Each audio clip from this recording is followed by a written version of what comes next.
Bismillahirrahmanirrahim. Assalamualaikum warahmatullahi wabarakatuh.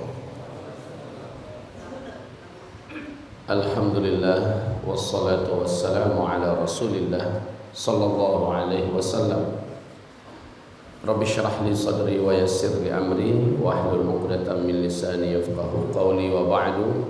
Qala Allah subhanahu wa ta'ala, ya ayyuhalladzina amanu taqullaha haqqa tuqatih wa la tamutunna illa wa antum muslimun. Wa qala ya ayyuhan nas ittaqu rabbakumul ladzi khalaqakum min nafsin wahidah wa khalaqa minha zawjaha wa batha minhuma rijalan katsira wa nisaa. Wattaqullaha alladzi tasaaluna bihi wal arham innallaha kana 'alaikum raqiba. Wa qala ya ayyuhalladzina amanu taqullaha wa qulu qawlan sadida yuslih lakum a'malakum wa yaghfir lakum dhunubakum wa man yuti'illaha wa rasulahu faqad faza fawzan 'azima. Allahumma arhamna bil Qur'an. Kaum muslimin, hamba-hamba Allah, setelah kita memuji dan terus bersyukur kepada Allah Subhanahu wa taala, kita bersalawat dan juga senantiasa menyampaikan salam kita untuk Rasulullah sallallahu alaihi wasallam. Pagi hari ini pembahasan kita tentang persiapan dan amalan akhir zaman. Minta maaf sebelumnya, saya mau bertanya terlebih dahulu, berapa orang di antara kita yang belum pernah mendengarkan tentang kajian asas bahwa kita sedang berada di akhir zaman? Tolong dapat diacungkan tangannya yang belum pernah mendengar asas.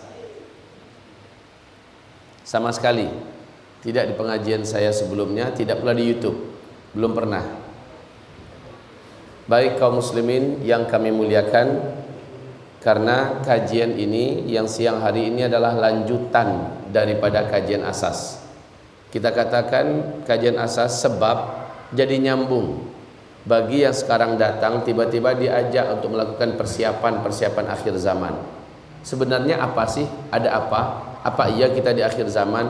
Itu akan menggelayut menjadi pertanyaan yang tidak terjawab, tiba-tiba membahas masalah yang berhubungan dengan persiapan dan amalan-amalan akhir zaman. Ibarat Allah, bagi yang belum pernah mendengarkan, saya anjurkan silahkan nanti dibuka di YouTube ceramah-ceramah kami, khususnya pengantar menuju pembahasan akhir zaman. Di situ ada dunia di ambang kiamat, kita sudah berada di ujung umur dunia, huru hara petaka akhir zaman, semuanya sama. Nanti tolong dibuka, karena itulah kunci.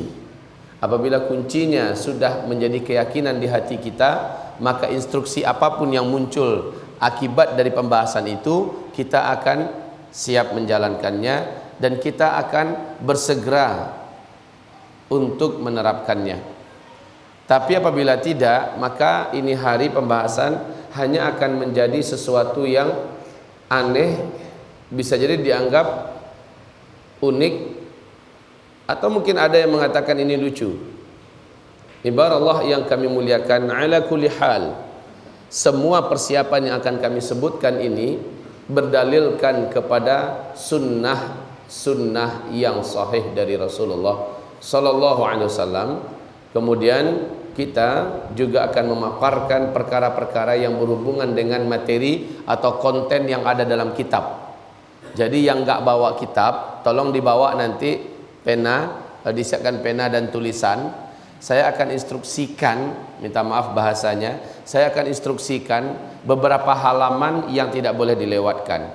Kalau kita merasa sangat sibuk, tak punya banyak waktu membaca dan menamatkan kitab ini adalah kitab yang membackup amalan-amalan, khususnya doa-doa, benteng-benteng tentang petaka bencana akhir zaman. Jika kita tidak punya waktu yang cukup dan luas masanya, maka setidak-tidaknya nomor halaman yang saya isyaratkan berikut ini dapat menjadi panduan kita setidak-tidaknya. Baik hamba-hamba Allah yang kami muliakan, Kita sekarang ini berada pada fase keempat. Seperti yang sudah kita ilmui bersama, pada fase keempat adalah ciri khasnya Islam tidak dipimpin oleh seorang khalifah pun. Pada fase keempat ini keadaan Islam dan kaum muslimin benar-benar menjadi mangsa, benar-benar menjadi pecundang. Kalaulah bukan Allah yang menjaga Islam, maka mungkin Islam ini sudah tutup dan gulung tikar di muka bumi ini sekarang. Begitu juga keadaan kaum muslimin. Berislam pada fase keempat adalah tantangan terberat, Pak. Khususnya orang-orang yang benar-benar berislamnya.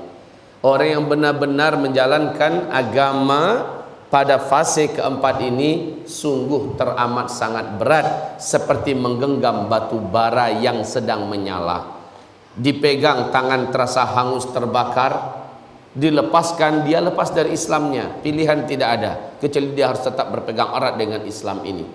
Maka sabda Rasulullah sallallahu alaihi wasallam, siapa yang mampu memegang Islam erat-erat pada masa-masa fitnah ini, nilai pahalanya sama dengan 50 nilai amalan para sahabat.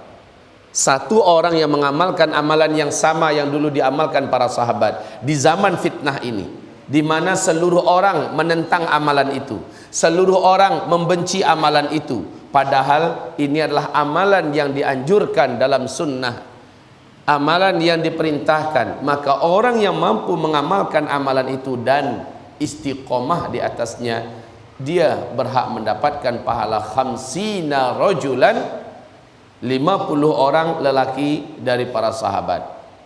Semulanya sahabat bertanya kepada Rasulullah, khamsina rajulan minhum am minna ya Rasulullah, 50 orang kami atau 50 mereka ya Rasul? Maka Nabi mengatakan bal minkum, 50 dari kamu pahalanya. Ini menandakan apa? Beratnya mengamalkan amalan-amalan yang dulu ringan dikerjakan oleh para sahabat di masa mereka. Kita buat sekarang pada masa ini berat, Pak. Tapi kalau kita mampu mempertahankannya, mengamalkannya, maka kita diberi oleh Allah pahala seperti 50 orang sahabat yang mengerjakan pekerjaan yang sama. Taib. Ibarat Allah yang kami muliakan, ini adalah zaman fitnah. Dan inilah dia fitnah akhir zaman.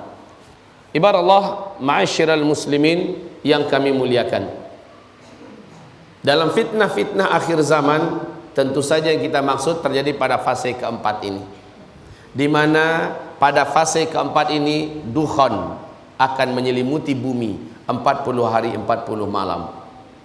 Setelah itu Dajjal pun muncul. Inilah dia puncak daripada fitnah. Lalu Nabi Isa turun membunuh Dajjal, salib dihancurkan, Yahudi dihabiskan, manusia berbondong-bondong masuk ke dalam Islam. Barulah Ya'juj Ma'juj muncul. Singkatnya, Allah habisi Ya'juj dan Ma'juj ini. Barulah bumi ini 7, 8 atau 9 tahun aman sesaat, khilafah Islamiyah tegak dalam masa itu, kemudian tutup buku umat Islam di muka bumi. Siapa umat Islam yang mampu mempertahankan imannya lewat dan gol dengan ujian terberat, yaitu Dajjal muncul, maka dialah yang akan ikut wafat dengan serentaknya orang Islam wafat satu bumi.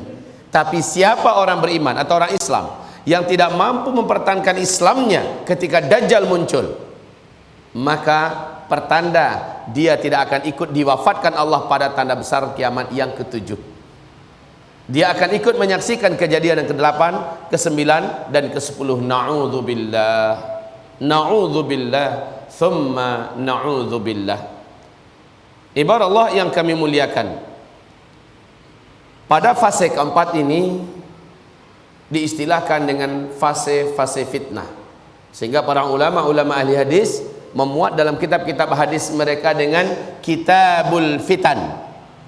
Kenapa? Karena pada fase ini bersatunya seluruh kubu-kubu kesesatan, seluruh setan-setan jin, setan manusia bersatu, bersof-sof dalam rangka menghancurkan Islam dan memperbanyak calon penghuni neraka dari umat Islam. Ini fase keempat. Hanya fase keempat ini terjadinya. Sangat berat, Pak. Ini fase fitnah yang berlapis-lapis. Umat Islam bukan hanya diruntuhkan dengan pemikiran-pemikiran kacau yang menyesatkan. Belum lagi kaum munafikin yang bangkit karena tidak adanya khilafah yang melindungi pemahaman, yang melindungi pemikiran dan ideologi Islam. Kaum munafikin juga berbaris-baris, bersoft-soft dalam rangka menghancurkan Islam dan memurtadkan kaum muslimin. La haula wala quwata illa billah. Fase keempat memang fase di mana kubu kesesatan memperbanyak calon penghuni neraka, dan mereka berhasil. Pada fase ini banyak yang murtad. Seperti kata Rasulullah, paginya masih beriman, sorenya sudah kafir. Sorenya masih beriman, besok paginya sudah kafir. Demi dunia mereka rela menelantarkan agamanya, membuang agamanya.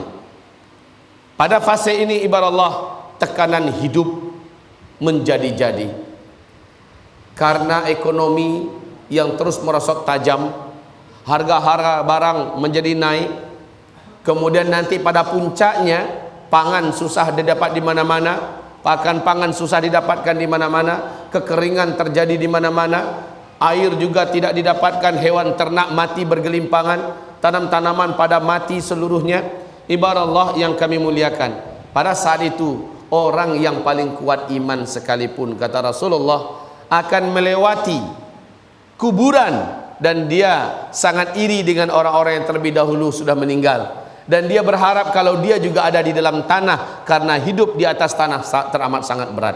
Ini adalah tekanan hidup yang teramat sangat berat pada fase keempat ini, dan soon, insyaallah, very soon, sangat-sangat dekat, ini semua akan berlaku. Dan juga kezaliman merajalela di seluruh bumi. Seluruh penguasa berlomba-lomba melakukan kezaliman. Seluruh para pemimpin, para ulama, para tokoh, para bos-bos, majikan-majikan berpihak kepada kezaliman, dan mereka tidak lagi takut kepada Allah. Orang yang miskin semakin tambah miskin, orang yang terjebak dalam hutang makin terlilit dalam riba, dan seterusnya. Kezaliman merata di mana-mana, sulit nak lepas dari jaring-jaring laba-laba. Ibarat Allah yang kami muliakan, pada masa ini orang yang imannya lemah-lemah tanggung, orang yang Islamnya banyak bergelimang dengan dosa, putus asa untuk hidup. Putus asa untuk hidup, sehingga akan ditemukan kisah kedepannya banyak manusia yang masih tersisa hidup nih, banyak manusia yang mengakhiri hidupnya dengan cara bunuh diri. Saking beratnya beban hidup dan beratnya kezaliman yang dirasakan, susah nak mencari keadilan. Orang dusta dipercayai, orang jujur didustakan, orang-orang khianat diangkat menjadi penguasa dan pemimpin, sementara orang-orang amanah malah dipenjarakan atau mungkin dikucilkan, diasingkan. Ini terjadi pada masa fitnah. Kita sulit nak mencari, menuntut keadilan kepada siapa pada fase keempat ini, kaum muslimin. Ditambah lagi bencana alam yang di masa keempat ini, kata Rasulullah, akan susul menyusul di muka bumi ini. Terjadi gempa-gempa besar, gempa-gempa berat, banyak terjadi penenggelaman bumi karena longsornya gunung-gunung, karena longsornya bukit-bukit, karena longsornya jalan-jalan, karena longsornya, dan gempa-gempa ini menyebabkan runtuhnya bangunan-bangunan. Sangat banyak terjadi di muka bumi. Kaum muslimin, ini semuanya akan terjadi dalam waktu tidak lama lagi, di mana kita ada pada fase keempat. Ditambah lagi dengan hantaman meteor yang menjadikan dukhan menyelimuti bumi. Setelah itu bumi tidak lagi memiliki teknologi yang selama ini dibangga-banggakan manusia. Bapak Ibu dapat bayangkan hidup tanpa teknologi? Dapat bayangkan hidup tanpa teknologi? Rumah sakit tidak beroperasi. Sebab apa? Semua peralatannya mengandalkan teknologi. Uang-uang kita yang disimpan di bank tidak bisa ditarik lagi. Sebab apa? Bank pada tutup seluruhnya, teknologi sudah tidak berfungsi. Ini hadis, Pak. Rasulullah menyebutkan saat nanti Al-Mahdi muncul, kalian sudah kembali seperti zaman sekarang. Albert Einstein dan Steve Jobs juga mengatakan, perang dunia ketiga kalian sudah berperang dengan senjata manual. Ternyata penyebabnya yang sudah kita uraikan secara ilmiah adalah hantaman meteor yang menghantam daratan bumi kita. Michel Penn menjelaskan bahwa akibat dari hantaman ini semua teknologi di muka bumi terhenti, bukan sesaat tapi forever. Kaum muslimin yang kami muliakan, ini menambah beratnya beban hidup. Rumah-rumah yang berteknologi tinggi menjadi tidak berfungsi. Air yang masuk ke rumah menggunakan keran. Keran selama ini bisa memindahkan air ke rumah-rumah melalui teknologi, tidak. Teknologinya sudah berakhir, maka tidak ada air yang dapat dimasukkan ke dalam rumah-rumah penduduk, khususnya yang tinggal di kota-kota. Semakin berat, Pak. Di kota-kota untuk survival semakin berat. Masih nasib baik kalau di pedusunan, di kampung-kampung masih ada yang bisa digarap, tanah masih bisa digali untuk mencari air dan sebagainya. Kaum muslimin, ini orang yang tinggal di tingkat 5, tingkat 6 di apartemen-apartemen, bagaimana nasib mereka? Lift sudah tidak berfungsi, listrik sudah tidak ada. Dapat dibayangkan kacau nak kehidupan, Pak. Dapat dibayangkan betapa beratnya tekanan hidup. La haula wala quwata illa billah. Penyakit bermunculan, dan penyakit itu tidak dapat diatasi dengan pengobatan-pengobatan medis yang berteknologi tinggi. Kita akan kembali mengobati berbagai macam penyakit dengan cara-cara manual dan cara-cara islami. Ibarat Allah yang kami muliakan, mengingat ini semua, menimbang ini semua, ada bekalan-bekalan, persiapan-persiapan yang secara fisik mesti kita lakukan dari sekarang.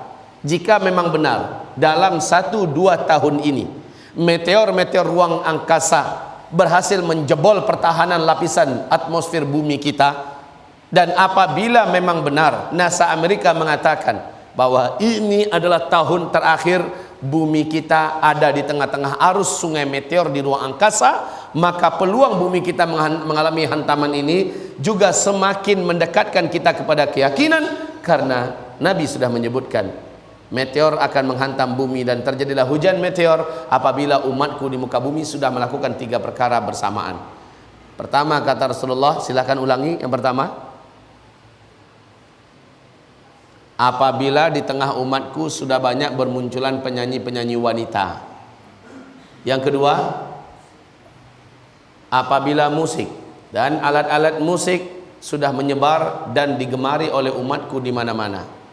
Yang ketiga, apabila barang-barang haram sudah dikonsumsi di mana-mana, barang-barang memabukkan sudah dikonsumsi, menyebar di mana-mana, mudah mendapatkannya. Bila yang 3 ini sudah terkumpul pada umatku dalam satu saat, dalam satu masa, pada umatku ya, bukan orang kafir. Kalau orang kafir sudah pastilah, tapi pada umat Nabi, apabila ini sudah berkumpul pada umatku, maka siap-siaplah menanti banyaknya penenggelaman bumi, banyaknya terjadi perubahan bentuk dan muka manusia kepada wajah-wajah yang jelek seperti zombie-zombie berjalan, dan juga kepada hujan meteor. La haula wala quwata illa billahil aliyyil azim. Ibarat Allah, ma'asyiral muslimin, kelaparan dan kehausan secara global karena makanan langka, tidak adanya tumbuhan-tumbuhan yang bisa hidup, buah-buahan yang berbuah berhenti total. Dapat dibayangkan, Pak? Maka pantaslah Nabi dalam hadis Sahih Imam Bukhari mengatakan, tidaklah terjadi kiamat sampai makanan di muka bumi ini sulit untuk didapatkan. Saat itu tetangga tega mendatangi tetangganya yang lain dan membunuhnya hanya demi memperebutkan makanan yang ada pada tetangga itu. Saking beratnya hidup ini akan terjadi, dan ini terjadi seluruhnya pada fase keempat. Inilah masa di mana di seluruh dunia banyak terjadi perampokan-perampokan, pembunuhan terjadi di mana-mana, perang demi perang di seluruh dunia. Masa itu pasti akan kita alami karena tuntunan Rasulullah pasti, Pak. Rasulullah menyebutkan dengan detail fitnah-fitnah di akhir zaman. Dalam kitab ini, ensiklopedia akhir zaman, Nabi menyebutkan banyaknya terjadi pembantaian-pembantaian, pembunuhan-pembunuhan, perampokan-perampokan di mana-mana di muka bumi ini. Kemurtadan dan kesesatan yang membatalkan keislaman. Pada masa ini ibarat Allah, mau tidak mau, orang yang mengerti dengan kajian ini dituntut untuk melakukan persiapan. Nah, persiapan ini ada yang sifatnya ilmiah dan imaniyah, ada yang persiapan sifatnya fisik, ada yang persiapan sifatnya kebendaan, ada yang persiapan sifatnya ruhiyah dan amalan. Ini yang akan saya uraikan pada siang hari ini. Mungkin saya akan percepat saja nanti Pak, slide-nya saya percepat. Kalau Bapak ingin bertanya, silakan ajukan pertanyaan. Mungkin jadi setengah jam nanti session kita akan bukakan untuk tanya jawab. Karena ini penting bagi yang akan memperhatikan keselamatan agamanya, keluarganya, dunia akhiratnya. Tolong serius nanti melakukan persiapan-persiapan ini. Dan ingat satu lagi, semua persiapan yang kami sampaikan tidak pun terjadi kiamat. Anggaplah kiamat ribuan tahun lagi terjadinya, tidak pun terjadi kiamat, semua persiapan ini tetap bermanfaat dunia akhirat. Tidak ada yang sia-sia. Tidak akan ada yang sia-sia. Baik, melakukan persiapan adalah lebih baik daripada sama sekali tidak melakukan persiapan. Toh persiapan ini juga ternyata tidak ada ruginya seujung kuku pun. Mari kita lihat persiapan yang pertama. Persiapan ilmu dan iman. Bedakan antara orang yang berilmu dengan yang tidak berilmu. Saya umpamakan Pak, kalau Bapak ketemu dengan belut, warnanya hitam. Karena yang Bapak tahu cuma belut itu bisa dimakan. Dan Bapak nggak tahu bahwa ada ular hitam, ular tanah, ular hitam. Kalau seandainya Bapak tidak tahu, itu Bapak anggap juga belut. Akhirnya Bapak mencoba menangkapnya dengan tangan Bapak seperti Bapak menangkap belut. Karena tidak tahu, resikonya adalah kita dipatuk oleh ular yang paling berbisa itu Pak. Ini contoh. Beda orang yang tahu dengan yang tidak tahu. Yang kedua, Ustadz Zulfahendra, dia nggak tahu kalau saya akan mengejutkannya dari belakang dengan cara meninju bagian bahunya dengan tinjuan yang ringan saja. Karena beliau tidak tahu, beliau tidak melakukan persiapan. Kalau ada persiapan gini kan nggak apa-apa kan? Tidak seberapa tinjuan yang sedikit itu. Oi. Tapi karena nggak tahu, sakit Pak. Mungkin lemes sehari 2 hari itu. Karena nggak tahu. Jadi tahu dengan tidak tahu beda. Ilmu untuk persiapan, sebagai persiapan tentang akhir zaman ini penting sekali. Ilmu apakah yang perlu kita pertama untuk mempersiapkannya? Yang pertama, mengilmui tentang karakter dan seluk-beluk fitnah akhir zaman. Nampak nggak? Kurang nampak? Yang di sudut agak kurang nampak, silakan di sini. Agak lapang. Nggak asik nonton itu dari samping. Apalagi yang ditayangkan adalah induknya di sana. Silakan. Bismillah. Mengilmui tentang karakter dan seluk-beluk fitnah akhir zaman, sehingga Pak kita nggak dibodoh-bodohin orang. Setiap perkembangan yang terjadi kita langsung bisa mengonekkannya, dikonekkan dengan ilmu kita. Oh ya, ini dia. Habis ini urutannya adalah ini. Habis ini adalah begini.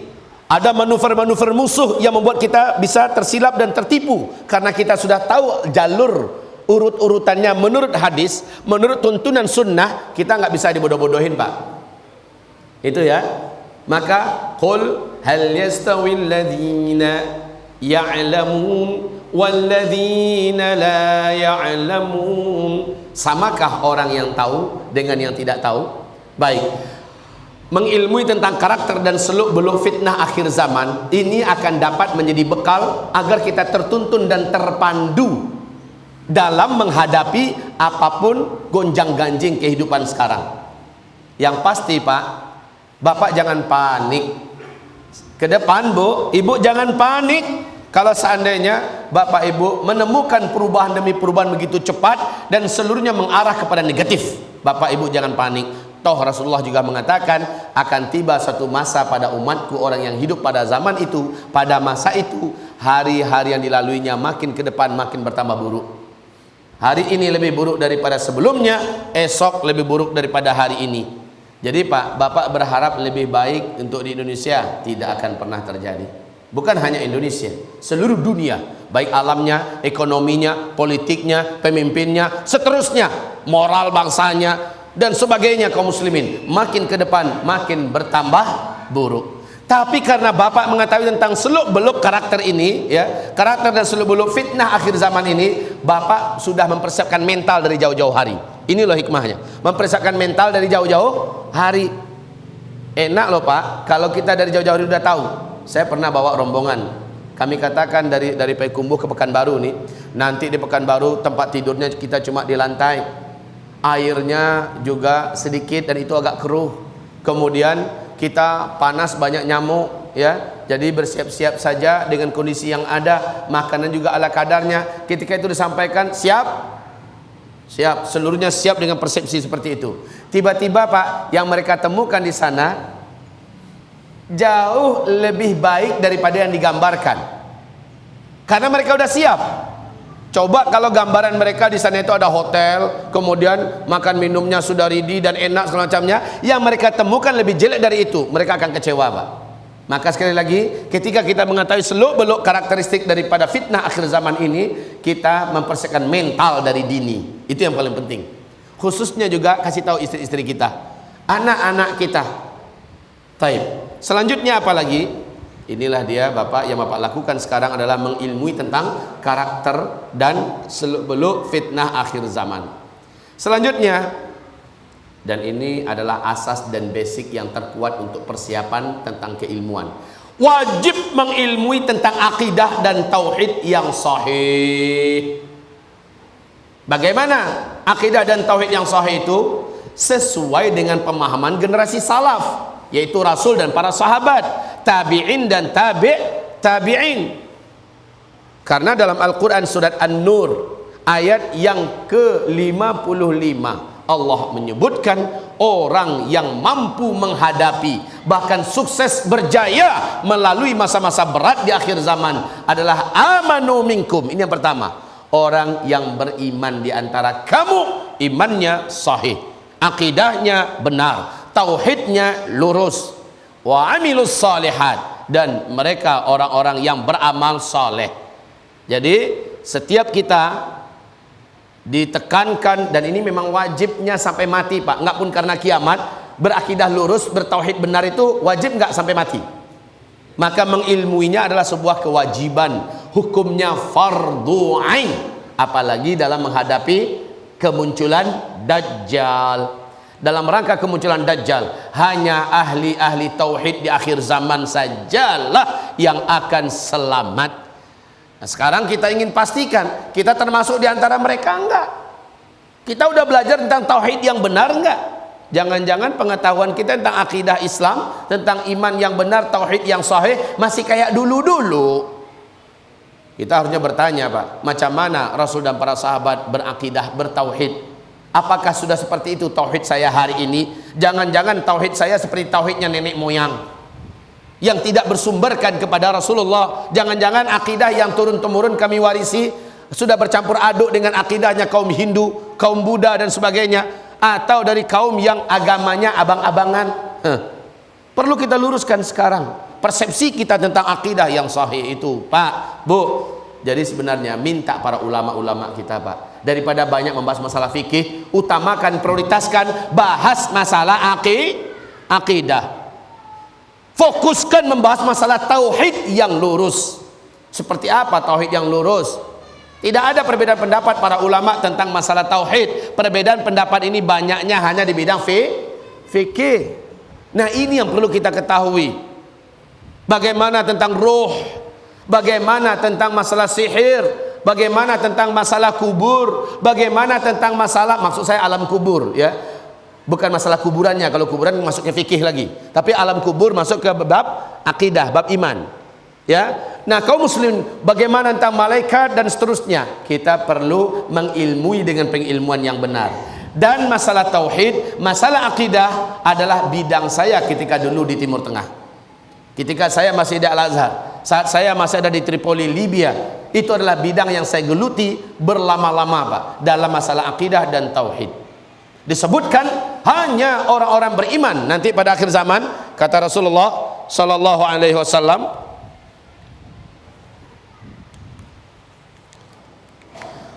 manusia akan terpisah nanti kepada dua kelompok. Yang pertama disebut oleh Rasulullah sallallahu alaihi wasallam fustatu imanin la nifaqa fi. Kelompok yang pertama yaitu kelompok iman yang tidak ada sedikit pun kemunafikan di dalamnya. Jadi murni orang-orang beriman yang ada di situ.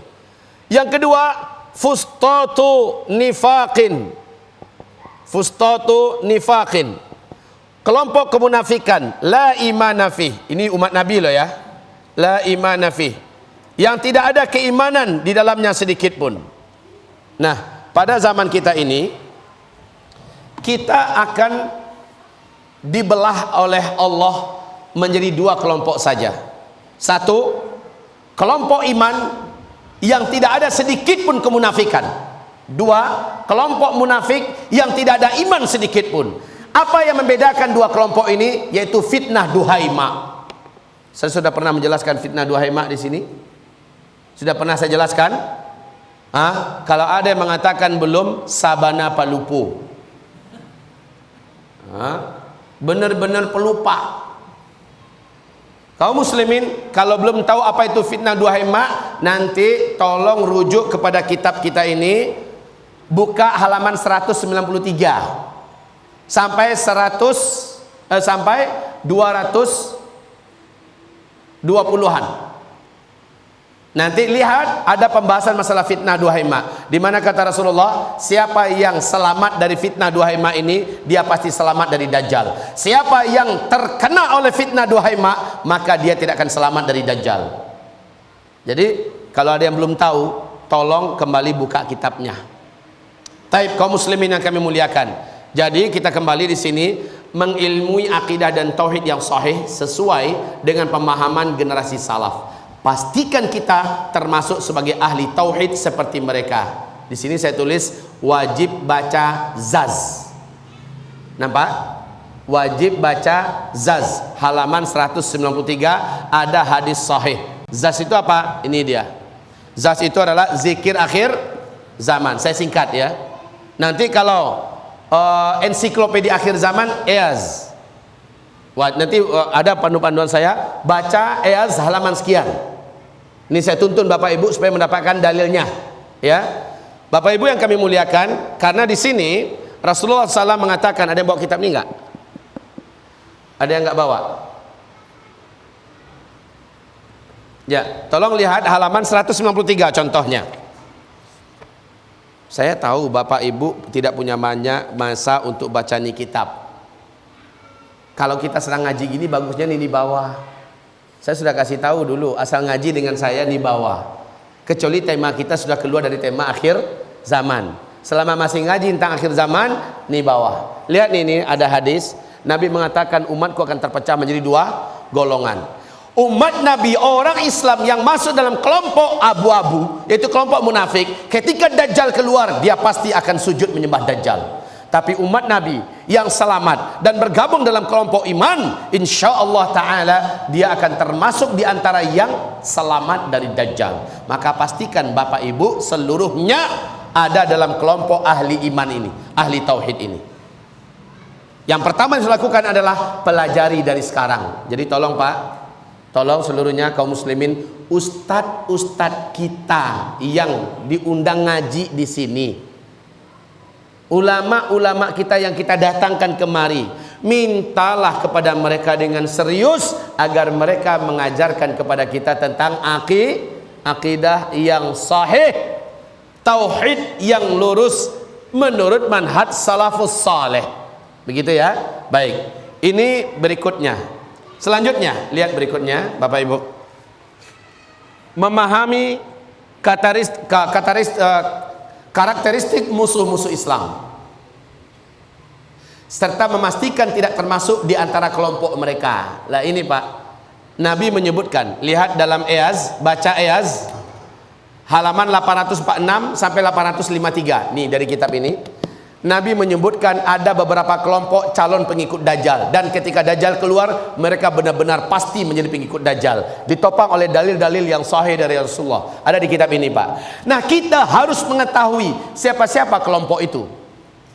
Sudah pernah saya bahas ini, belum kan? Belum kan? Belum. Kelompok-kelompok pengikut Dajjal belum pernah saya bahas di sini. Ya. Di kitab ini kita pandukan di halaman 846 sampai 853, Pak. Termasuk di situ adalah Khawarij. Itu sudah saya bahas di MRBJ. Nah, makanya antum bilang sudah itu karena antum ikut di MRBJ. MRBJ saya sudah mengupas tuntas masalah Dajjal sampai ke tingkat siapa-siapakah pengikut Dajjal nanti. Yang paling banyak dari umatku menjadi pengikut Dajjal kaum wanita, kata Rasulullah. Wanita yang macam mana perlu dibaca di sini. Para ahli bid'ah, kata Rasulullah. Bid'ah yang macam mana? Ternyata bid'ah-bid'ah macam Syiah itu, Pak. Bid'ah-bid'ah macam Ahmadiyah. Ya, bid'ah-bid'ah macam Arqam bin Abil Arqam yang ada yang ngaku-ngaku sebagai kelompok-kelompok ini, Pak. Bid'ah-bid'ah macam ini, bid'ah akidah. Mereka lah yang akan menjadi para pengikut Dajjal. Nah, sekarang kita wajib mengetahui karakteristik mereka, musuh-musuh Islam ini, serta memastikan bahwa kita tidak termasuk di antara mereka. Jadi wajib diilmui tentang masalah perkara yang berkaitan dengan barisan musuh-musuh Islam zaman sekarang. Kita harus tahu, Pak. Kita harus tahu siapa-siapakah mereka. Taib ibarat Yahudi dah jelas. Nasrani dah pasti. Kelompok-kelompok kebatilan, sekte-sekte sesat menyimpang dalam Islam, itulah mereka diantaranya juga. Para kaum LGBT, ternyata para ahli nafsu dan syahwat yang menyimpang, juga para pengikut Dajjal. Kita pastikan, Pak, anak kita tidak termasuk itu, anak gadis kita tidak termasuk itu, dan seterusnya. Menjadi suatu kemutlakan kita mengetahui perkara ini. Baik, mengilmui tentang karakteristik berikutnya ya, mengilmui tentang karakteristik firqatun najiyah dan taifah al-mansurah. Pastikan kita salah seorang di antara mereka. Coba mohon dengan jujur angkat tangan siapa yang belum tahu apa itu firqatun najiyah, apa itu taifah mansurah. Tolong angkat tangan yang belum tahu. Yang belum tahu firqatun najiyah itu apa?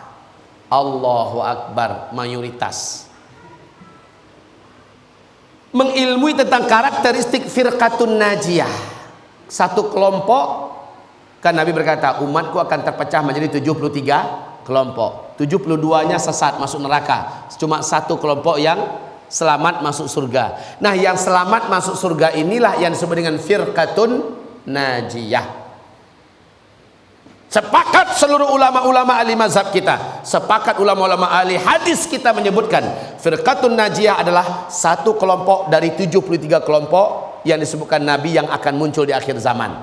Nah, satu kelompok itu pastikan kita yang termasuk yang satu itu, Pak. Dan satu itu tidak terkait dengan nama. Oh, dia adalah Muhammadiyah, dia adalah Nahdlatul Ulama, dia adalah Persis, dia adalah Wahdah Islamiyah, dia adalah Salafi, dia adalah, tidak begitu. Nama-nama itu tidak itu standarnya. Substansinya yang perlu kita ketahui dan pastikan diri kita ada dalam substansi itu. Jadi firqatun najiyah ma ana alaihil yaum wa ashabi. Mudah-mudahan suatu ketika saya sempat menguraikan tentang firqatun najiyah. Lalu bedanya apa dengan taifah mansurah? Dalam firqatun najiyah itu ada satu kelompok yang senantiasa ditolong oleh Allah. Pasti dia akan terus unggul dan menang melawan musuh-musuh dan menghadapi musuh-musuhnya. Dan satu kelompok ini adalah kelompok terbaik yang ada dalam firqatun najiyah. Seluruhnya dah masuk surga, Pak. Pasti masuk surga seluruhnya, selamat seluruhnya dari neraka. Cuma dari mereka ini ada satu kelompok yang selalu ditolong oleh Allah. Allah selalu berpihak kepadanya. Dia pasti selalu menang dan unggul di atas lawan-lawannya. Inilah yang disebut dengan taifah mansurah. Ciri-cirinya apa? Ada kajian khususnya, enggak sekarang. Jadi kayaknya satu hari kita harus membahas masalah firqatun najiyah dan taifah mansurah. Ini seru, Pak, pembahasannya. Nah, one day insyaallah ya. Baik, kaum muslimin yang kami muliakan, pastikan diri kita kalau enggak bisa masuk dalam taifah mansurah, setidak-tidaknya ada dalam firqatun najiyah. Oke, cukup. Persiapan ilmu dan iman cukup sampai di sini. Pastikan kita dalam persiapan ini sudah mulai melakukannya. Masjid Al-Ikhlas fokus dah dan konsentrasilah melakukan pendalaman keilmuan tentang perkara-perkara yang saya sebutkan ini. Hanya dengan ilmu kita tidak mudah terbawa arus.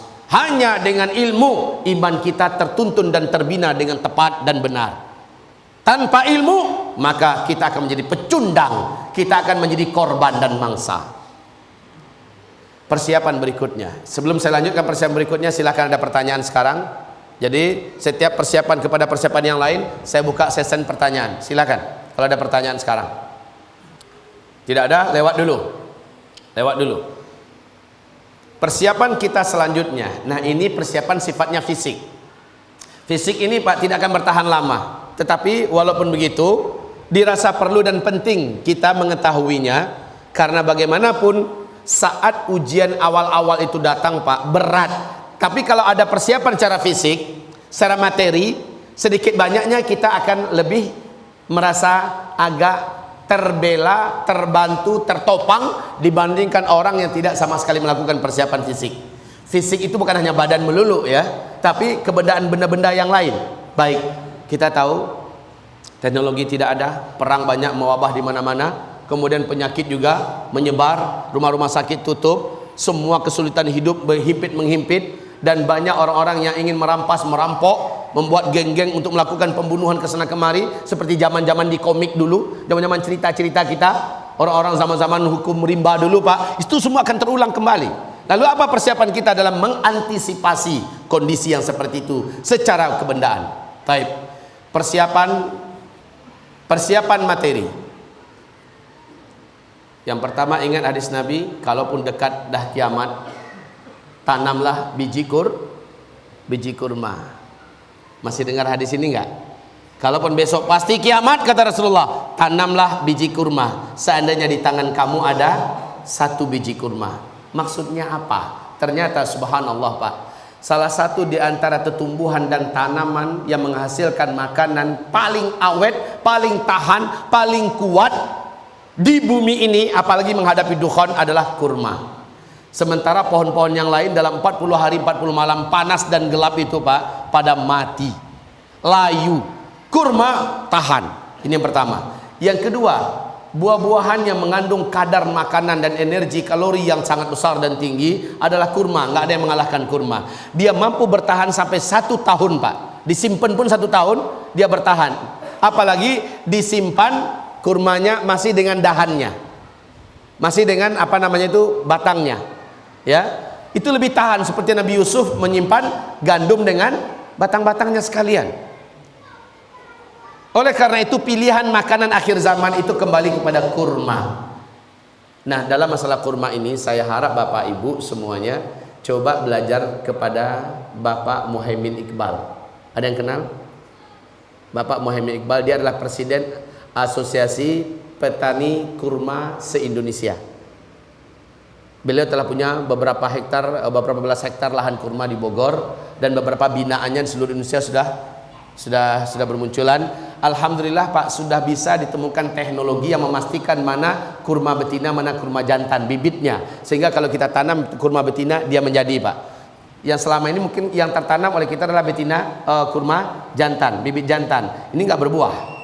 Dia jadi besar tapi nggak berbuah. Yang kita inginkan itu adalah bibit kurma betina, dan satu saja pokok yang bibit jantan dikelilingi oleh 20 pokok atau pohon dari bibit kurma betina. Itu menjadi itu Pak.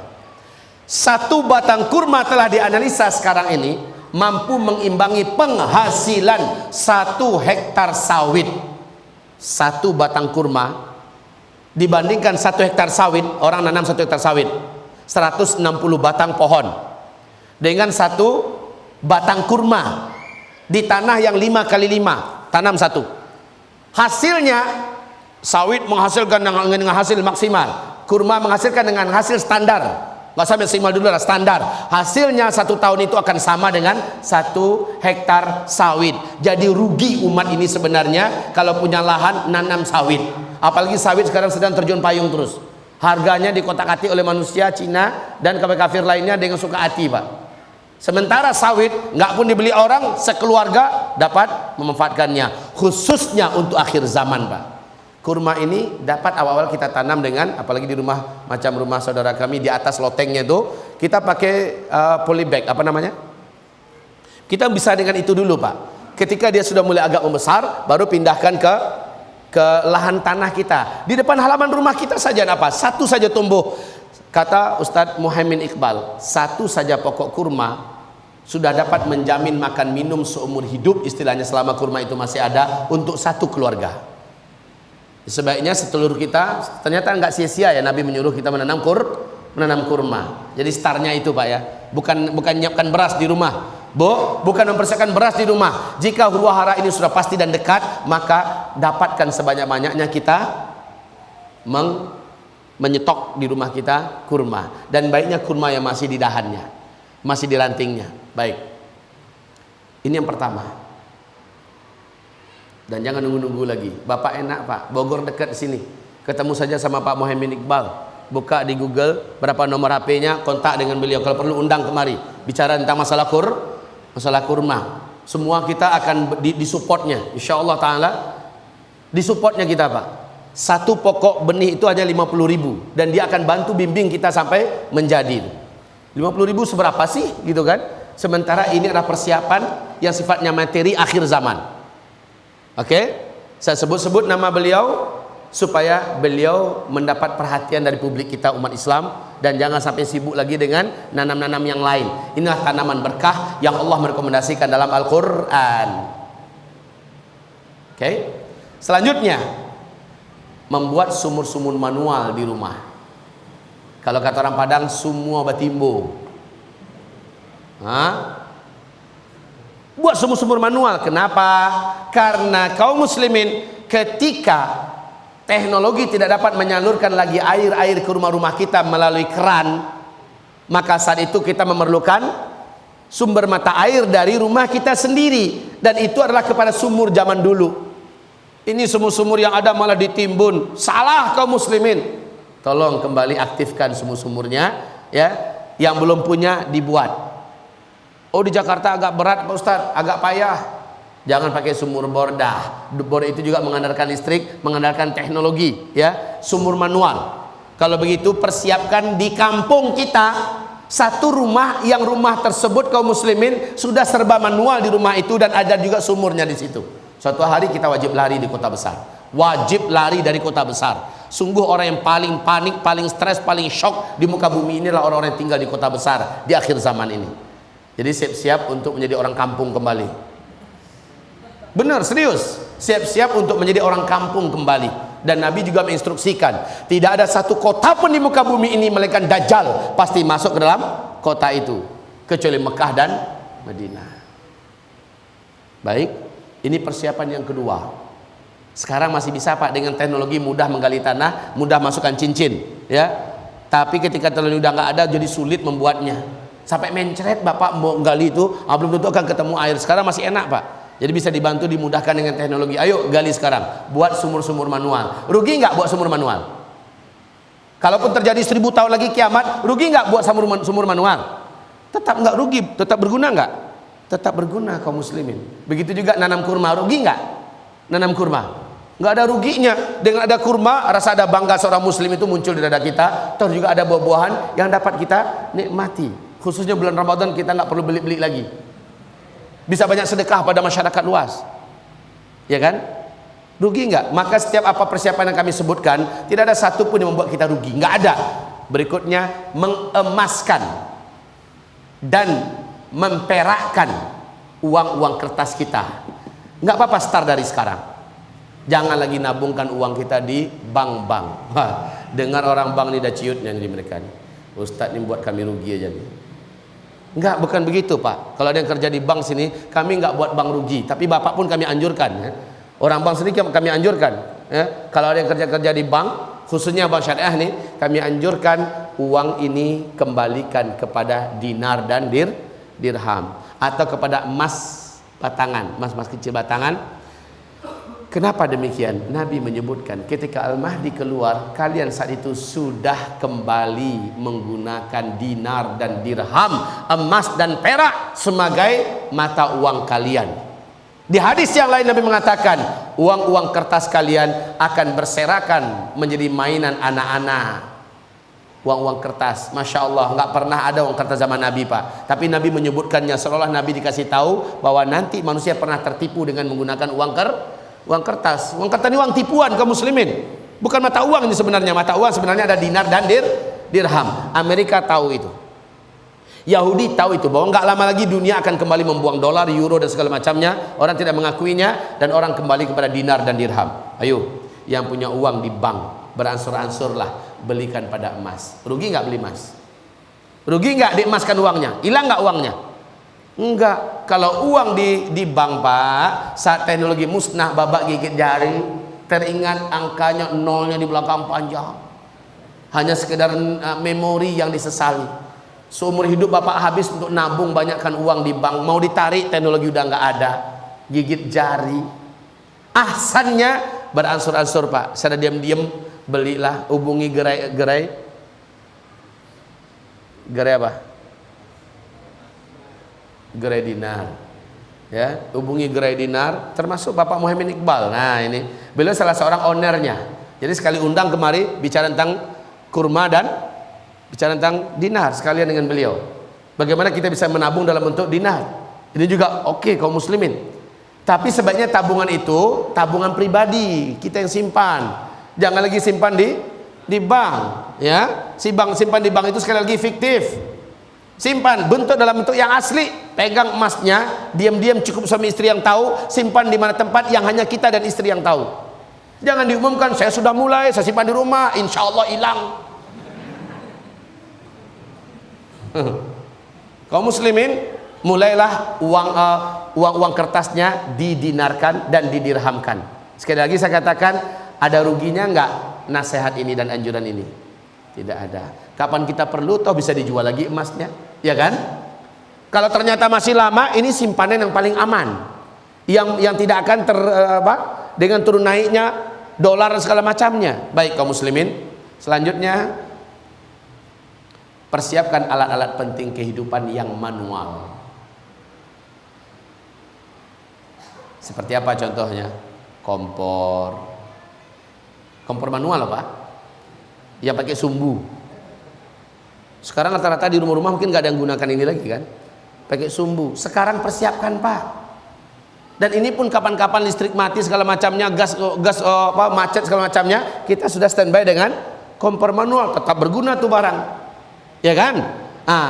Korek api. Saat orang sudah menghidupkan dengan sekali hidup kompor gas itu langsung hidup. Ada mencis itu dibuat dengan teknologi. Ini juga akan musnah. Siapkan korek api. Korek api kan murah, Pak. Belilah satu kardus, simpan di rumah. Nggak ada ruginya. Kapan-kapan diperlukan itu kaum muslimin. Ya. Dan juga harganya nggak seberapa kok. Lilin. Ketika teknologi lampu-lampu segala macam musnah, maka kita dapat menggunakan lilin dihidupkan. Malam hari yang gelap gulita, kita punya lilin.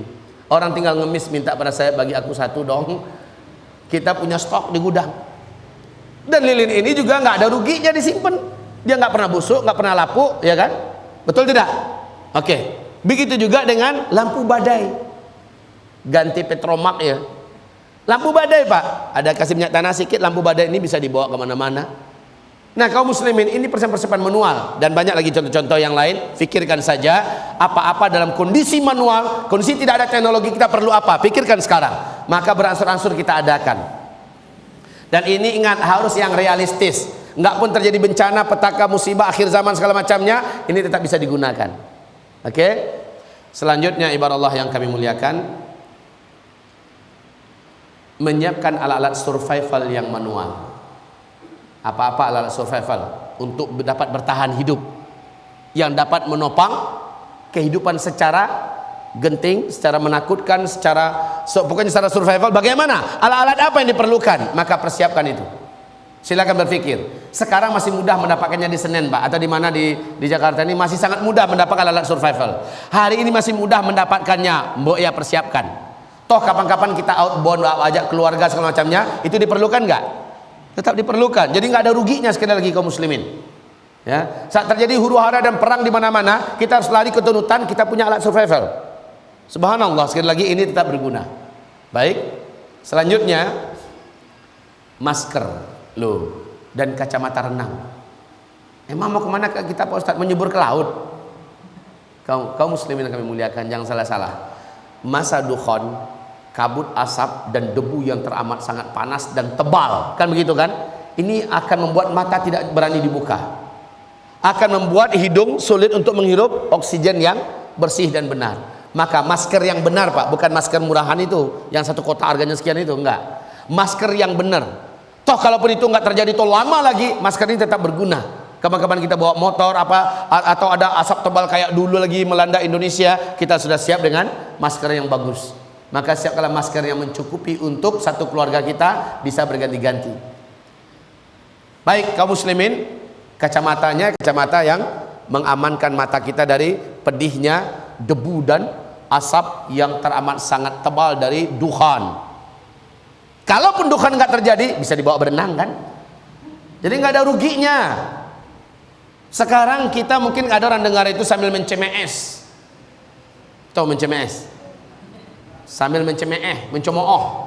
Ya, sambil ngejek. Nanti ketika terjadi baru dia iya ya. Persis seperti orang ngejek Nabi Nuh buat kapal di atas gunung. Ngapain tuh orang gila?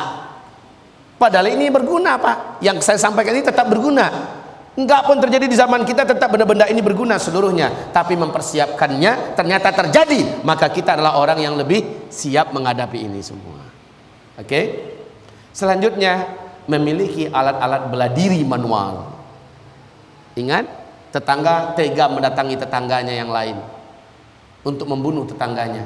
Kelompok perampok menyebar di mana-mana. Geng-geng penjahat bersatu untuk merampas dusun dan desa. Maka kalau dusun dan desa itu punya senjata pembela diri secara manual, samurai kah, pedang kah, double stick kah, baju anti senjata tajam kah, yang sekarang masih mudah didapatkan Pak.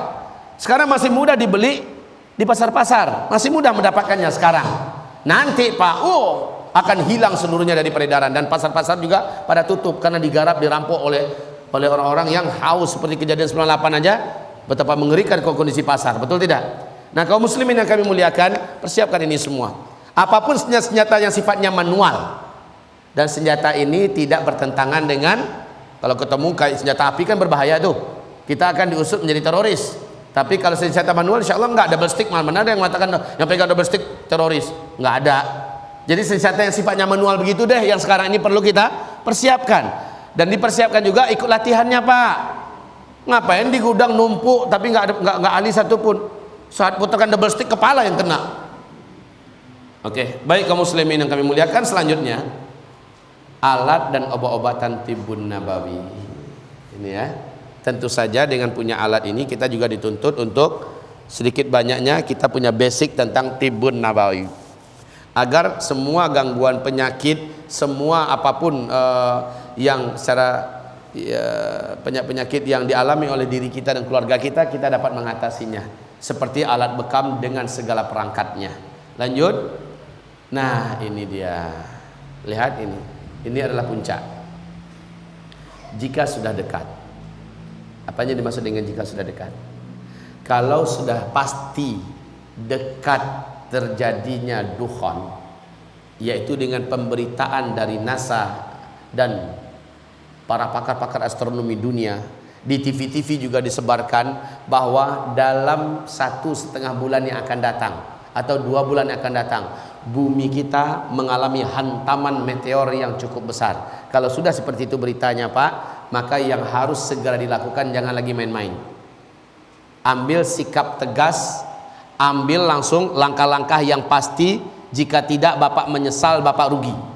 Ya, karena memang indikasi menuju ke arah sana sudah semakin terlengkapi ciri-cirinya. Apa yang kita lakukan? Jika sudah dekat ini, kalimatnya pasti loh. Di waktu yang sama langsung perbandingkan dengan Saudi. Apakah di Saudi sudah terjadi keributan dan kegaduhan antar keluarga kerajaan enggak? Kalau sudah terjadi perang-perang saudara dalam kerajaan Arab Saudi, sudah ada, positif dah tuh. Ada lagi berita meteor akan jatuh, diberitakan secara resmi mendunia, maka ini sudah positif Pak. Kalau begitu caranya, Bapak Ibu jangan main-main lagi. Apa yang harus dilakukan? Berikut ini. Yang pertama, hijrahlah ke pedusunan. Hijrahlah ke pedusunan. Tinggalkan kota-kota besar kita. Lalu bagaimana? bentuk kawasan hijrah orang-orang beriman, Pak. Sebaiknya kita punya tetangga yang sudah punya iman, yang taat, yang soleh. Dari sekarang ada baiknya Bapak mempersiapkan dengan orang-orang yang sama-sama beriman satu kampung kecil yang kita beli dari sekarang bersama-sama, kapling-kaplingkan, dibangun rumah manual sederhana ala kadarnya, ya, dengan semua peralatan manual di situ, di mana hanya orang-orang beriman saja yang akan tinggal di situ. Ini subah. Pindah cepat, tinggalkan kota-kota besar. Demi Allah, Bapak takkan sanggup bertahan hidup lama di kota-kota besar, karena kota-kota besar adalah pusat fitnah terberat dan terbesar di akhir zaman ini. Ya, berikutnya, jual semua aset-aset dan barang-barang berteknologi. Ya, kalau ada mobil-mobil mahal yang harganya 500 juta, 600 juta, 700 juta, 1M, kalau memang ada kaum muslimin, segera lepaskan, jual pada orang yang tidak beriman. Agak murah pun sehingga dia cepat beli, nggak apa-apa. Lalu hasil penjualan itu tutupi semua hutang kita, itu nomor satu dulu. Ya, yang kedua, belikan kepada emas. Siapkan itu emas-emas, kepingan kecil-kecil. Ya, kemudian kaum muslimin kami muliakan, persiapkan apa-apa yang harus disiapkan ini secara manual-manual tadi itu, persiapkan semuanya.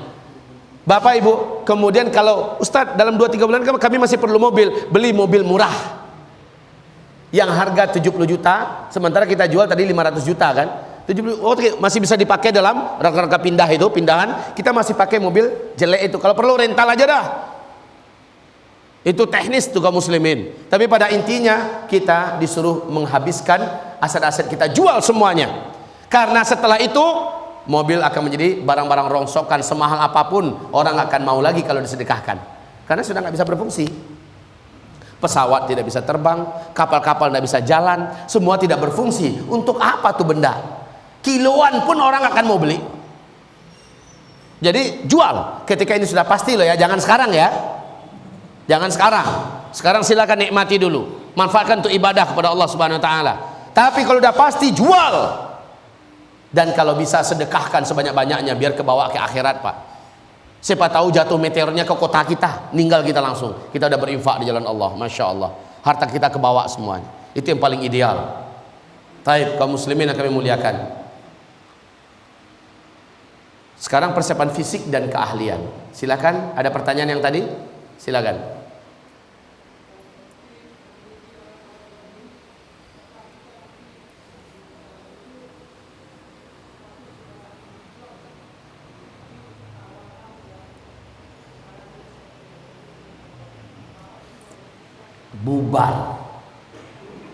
Bubar. Dan maaf-maaf yang tidak beriman di antara mereka akan membentuk geng-geng perampok.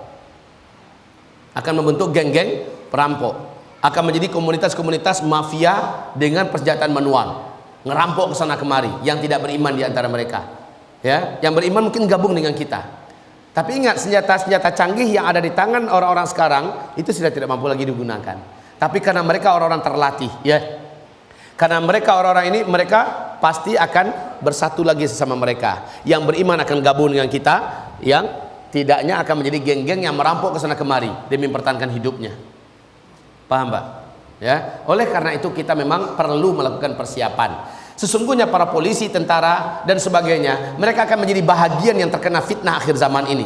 Semoga mereka mendengarkan apa yang saya sampaikan dan juga melakukan persiapan yang sama. Ya. Negara bubar atau enggak? Kita lihat sama-sama, lihat aja nanti, Pak. Bubar atau enggaknya sama-sama kita lihat nanti. Cuma saya yakin, Pak, kantor-kantor para pegawai siapa yang mau gaji? Siapa yang mau menggaji? Negara kacau, ekonomi amblas, ya, teknologi musnah. Siapa yang mau menggaji? Tapi saya yakin, Pak. Saya yakin pada saat itu adalah di mana umat Islam, karena prinsip dalam Islam kan wajib mengangkat seorang pemimpin. Umat Islam akan segera mengangkat pemimpin, dan saat itu adalah pemimpin bertauhid yang akan muncul. Allahu Akbar. Insya Allah, Pak, akan kembali muncul di akhir zaman itu. Setiap kota dan negeri-negeri di dunia ini akan ada seorang amirnya, seorang pemimpinnya, yang pada akhirnya nanti akan bergabung dengan Al-Mahdi. Paham, Pak? Orang berimanlah yang punya konsep kepemimpinan yang jelas.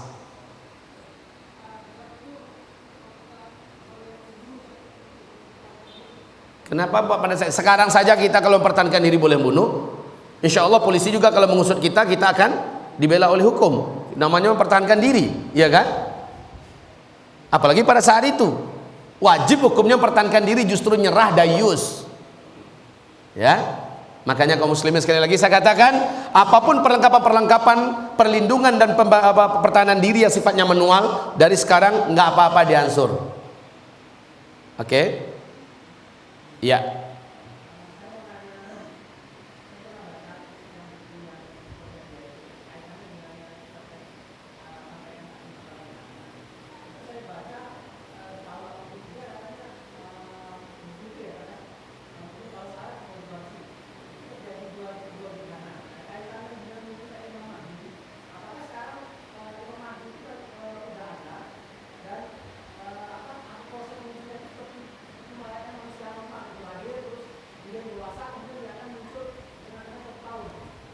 Imam Mahdi hanya akan muncul di Mekah.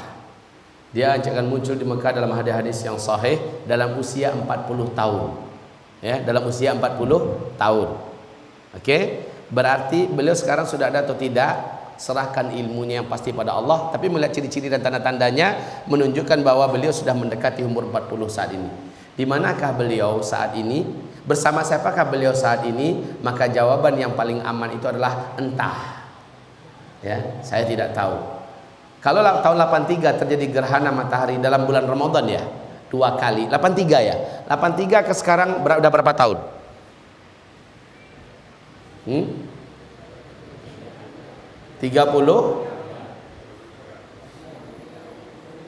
Udah 33. Sudah 33 tahun. Dia muncul dalam usia 40 tahun. Apakah itu tandanya? Saya tidak dapat menjawab. Tetapi kata Rasulullah SAW dalam bulan Ramadan, di bulan itu adalah tanda bagi akan munculnya Al-Mahdi. Oke? Baik Bapak. Silakan, ada yang lain? Jika tidak ada, kita lanjutkan. Materi kita masih banyak. Kita lanjutkan dulu. Oke. Selanjutnya, persiapan fisik dan keahlian. Mbok ya, perhatikan baik-baik ini kaum muslimin. Jangan gemuk. Jangan gemuk. Orang yang berfisik gemuk di akhir zaman menjadi orang yang paling berat dan tersiksa. Maaf nih, jangan tersinggung. Toh gemuk juga nggak disukai Rasul, kan? Betul tidak? Rasul mengatakan di akhir zaman akan muncul umat-umatku yang berperut besar, termasuk saya. Makanya Pak, sebulan terakhir, hampir 2 bulan ini, saya fokus melakukan diet ketat diimbangi dengan treadmill dan fitness serta berkuda. Saya latihan serius sekarang dengan anak-anak saya dan keluarga saya, bagaimana kami bisa melakukan perampingan fisik Pak. Alhamdulillah dalam 3 minggu terakhir saya sudah turun 3 kilo atau 4 kilo, lumayan. Jadi ketika saya menyampaikan jangan gemuk, saya kena dulu Pak. Saya terhitung gemuk loh. Sekarang berat saya 84 dengan tinggi hanya 169. Berat saya 84 itu over itu kan. Udah musibah loh itu Pak. Jadi kita usahakan jangan gemuk dan usahakan berjantung sehat. Ya tahu aja lah triknya. Sukalah maraton, hobilah kita dalam apa? Main sepeda dan sebagainya ya, dan kendalikan emosi. Karena orang emosinya tidak terkendali, jantungnya pasti akan bermasalah. Baik kaum muslimin, kuat lari dan kuat mendaki. Upayakan begitu. Jadi biasakan Pak, kalau ada lift, ada tangga, pilih tangga. Dari sekarang start. Kalau perlu bawa anak sambil gendong anak, karena pada masa-masa huru-hara akhir zaman kita akan banyak membawa anak, membawa barang-barang untuk lari dan hijrah dari tempat ke tempat. Ya, kalau fisiknya gemuk, gimana mau lincah? Boro-boro membawa anak, bawa barang, dirinya aja nggak ke bawah. Itu satu. Jadi biasakan. Nah, militer, TNI, Polri kita, mereka latihannya berat dalam masalah ini. Rasanya setiap umat Islam diperintah untuk agar bugar, sehat dan berfisik ideal. Ya Pak ya. Al-mu'minul qawi khairun wa ahabbu ilallah minal mu'minid dha'if. Oke, persiapan ini ada ruginya enggak? Coba dari semua persiapan yang saya sebutkan tadi itu, ada enggak yang mubazir? Semuanya tetap bermanfaat walaupun tidak terjadi petaka dan sebagainya. Semuanya tetap bermanfaat, termasuk jangan gemuk, berjantung sehat, kuat lari dan mendaki. Ini suasana yang memang dituntut Pak. Kita memang dituntut untuk menjadi orang yang ideal secara fisik loh, ini secara fisik. Oke? Lanjut. Ahli dengan ilmu dan praktikal survival. Sebaiknya mulai buka YouTube, beli buku-buku yang mengajarkan bagaimana bertahan hidup dalam masa-masa sulit. Ya, ahli dan mempunyai ilmu tentang survival. Bagaimana di gua bisa mendapatkan air, bertahan hidup, bagaimana di hutan bisa mendapatkan makanan, atau daun-daun apa yang boleh dimakan, apa yang tidak, dan sebagainya. Ya, ini bertahan hidup. Jadi ahli dengan ilmu dan praktikal survival. Ini zaman teknologi canggih. Gadget bapak ini mumpung masih bisa digunakan sekarang, buka, tanyakan sama Mbah Google gimana cara mendapatkan ilmu tentang survival. Dia akan bimbing kita tuh pak. Oh, langkah-langkahnya adalah begini. Kalau mau lihat bukunya, lihat buku ini, terbitan ini, bab. Kita tinggal baca pak. Lalu kita tahu, ajak istri diskusi, dek, gini loh dek, caranya kalau di air, cara dapatkan makanan di air begini, cara dapatkan makanan di tanah begini, cara ajarkan semua sama-sama pak. Kita akan hidup di masa-masa sulit. Pada masa itu seluruh kita hendaknya jangan menggantungkan diri pada orang yang orang pun tidak akan mau menjadi tempat gantungan kita. Lanjut. Mahir memanah dan berkuda. Memanah di atas kuda. Yang pertama, mahir memanah. Mahir berkuda lalu memanah di atas kuda. Ini sunnah enggak? Enggak pun karena akhir zaman, tetap ini disunnahkan. Tapi di akhir zaman ini menjadi sebuah kemestian. Sebab kita tahu kendaraan kita sudah betul-betul tidak ada lagi, dan kendaraan kembali kepada kendaraan manual, kuda. Di sini nggak ada onta pak. Di sini nggak ada keledai, adanya cuma kuda. Paling juga naik sapi, naik kerbau, dan mereka makhluk lamban. Sementara kuda, kita tahu kecepatannya, lajunya pak. Dari sekarang latihan. Yang tua-tua yang nggak usah lah. Yang tua-tua cukup belikan kuda. Yang muda-muda, ini dia. Yang muda-muda usia saya, usia bapak masih hitung muda loh pak. Ya, bapak casingnya kayak gini ini masih muda loh. Ya, yang muda-muda macam kita ini, kita tidak punya lagi pilihan untuk nantilah agak pensiun lah saya, masa-masa longgar lah. Enggak, wajib longgarkan waktunya untuk dikhususkan belajar memanah. Tapi ingat, belajar memanahnya formal. Siapkan memanah untuk jadi atlet sehingga legal begitu loh pak. Daftar ke Perpani, kalau perlu buka cabang Perpani di tempat kita. Ya, lakukan segala-galanya dengan legal. Kalau sembunyi-sembunyi pak, teroris. Kalau sembunyi-sembunyi memanah, teroris. Walaupun itu adalah olahraga legal, maka lakukan secara legal. Seperti saya katakan, bahkan kami alhamdulillah Perpani Payakumbuh Sumatera Barat diresmikan resmi oleh Pemda kita, oleh wali kota kita. Kemudian kita sudah latihan bersama dengan TNI, alhamdulillah, bahkan di batalion mereka. Ini kita ingin lakukan secara formal, kita tidak ingin main-main. Pesantren saya, alhamdulillah pak, sekarang ini sudah punya kuda 2 ekor. Sudah punya kuda 2 ekor, dan kami sudah menunggang kuda. Bahkan tanggal 14 hari Senin besok, 15-16, saya dan asisten saya Pak Saifullah beserta santri-santri kami yang dalam 6 bulan telah berhasil menghafal Al-Quran lebih 10 juz dan bersih. Mereka dapat hadiah dari kami. Kita bawa mereka ikut sekali dalam training mahir memanah di atas kuda. Berarti berkudanya ahli dulu dong, baru kemudian memanah. Biayanya 1,5 juta. Kita biayai semua pak. Kita tahu ini sebuah pilihan yang bukan lagi untuk ditunda-tunda. Nah bapak bagaimana? Sudah ada naik kuda? Bukan kuda kayu ya, naik kuda beneran. Bapak sekarang cari informasi di mana ada di sini kursus berkuda. Latihan pak. Agim aja udah keren berkuda sekarang, betul nggak? Agim aja sekarang udah keren pak, memanah di atas kuda, melaju dengan kecepatan, masya Allah. Lah, Ustadz Arifin Ilham, Ustadz Ihsan Tanjung, ini ustadz semuanya sudah melakukan persiapan. Bagaimana dengan bapak? Masa ya pemimpinnya pakai kuda, bapak enggak? Pemimpinnya udah laju tadi mana-mana, bapak tunggu, masa gitu? Nggak keren pak, main tunggu-tunggu. Ya, baik bapak ibu yang kami muliakan, yang tua yang berduit belikan kuda, sudah anak muda latihan. Pahalanya mengalir pada bapak semua. Ya, kalau ada apa-apa bapak bisa numpang di belakangnya dan dia yang melaju. Begitu. Ya, baik kaum muslimin, hari ini kaum muslimin sebenarnya seluruh satu keluarga diharapkan bisa punya satu kuda. Yang kuda ini jadi ajang latihan Dan kalau seandainya ingin dikelola secara profesional, maka ada satu lahan khusus tempat tumpangan kuda para keluarga muslim, di mana mereka diberikan lahan untuk bermain. Ini jadi lahan usaha juga loh Pak. Ini jadi lahan usaha akhir zaman, usaha stable. Silakan nama akhir zaman stable. Benar kaum muslimin yang kami muliakan, jadi tempat latihan berkuda. Lanjut. Menguasai ilmu perobatan Islam. Menguasai, walaupun nggak ahli, setidaknya menguasai tentang bagaimana bekam, bagaimana meruqyah dan sebagainya. Selanjutnya, mengilmui ruqyah dan menguasai praktiknya. Nah, ini energi daripada zikir, energi daripada doa, pusatnya, intinya ada dalam ruqyah. Bagaimana cara kita untuk dapat latihan meruqyah dengan benar, dengan akidah yang benar. Ruqyah mandiri. Ada apa hubungannya ruqyah? Bukankah kata Rasulullah, jika engkau sakit, letakkan telapak tanganmu di tempat yang sakit, lalu bacalah ini, bacalah ini, bacalah ini. Allah akan sembuhkan. Sementara rumah sakit dah tutup, kita memerlukan kemampuan seperti ini kembali. Wajib latihan dan mengilmui tentang masalah ruqyah. Untuk ini saya merekomendasikan Bapak Ibu semua untuk belajar ruqyah mandiri di Rehab Hati.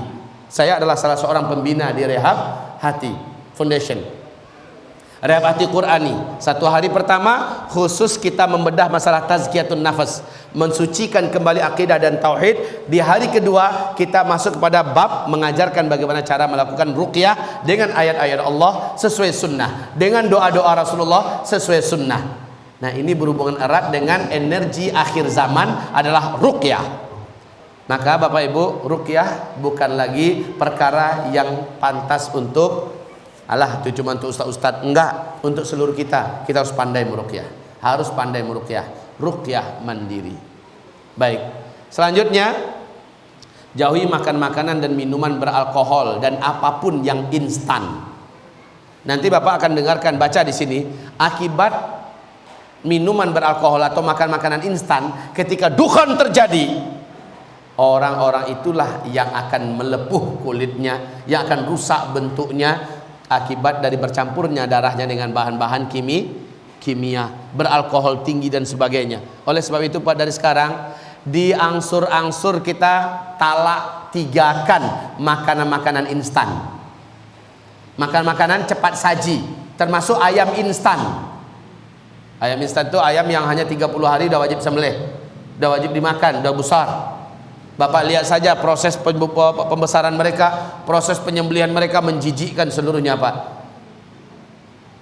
Fil ajalah, inna fil ajalah minasyaitan. Semua yang instan itu dari syaitan, baik setan jin atau setan manusia, dan itu bermudarat bagi manusia. Baiknya Bapak tinggalkan deh. Kalau rindu dengan ayam, ayam kampung Pak, sebaiknya Bapak sendiri yang ternak ayam dah. Ya, sapi juga begitu, jangan sapi-sapi suntik, tapi sapi yang alami. Baik kaum muslimin, ini anjuran. Minum-minuman, makan-makan cepat saji, barang-barang beralkohol atau mengandung soda dan segala macamnya, yang apalagi yang semacam Coca-Cola, Sprite, Fanta, segala macamnya. Ini minum-minuman beracun yang membahayakan. Ulama-ulama Timur Tengah telah membahayakan, telah mengatakan ini haram Pak.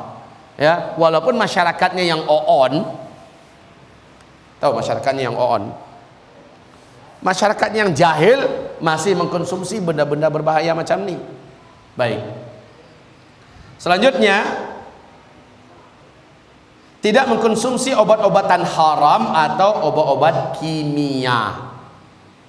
Sebab Yahudi sudah punya program. Jerry de Grey membongkar rahasia tentang program penghancuran ras manusia di luar Yahudi oleh kelompok khusus dari kalangan ahli-ahli medis Yahudi. Mereka merancang zat-zat tertentu yang dimasukkan ke dalam obat-obatan.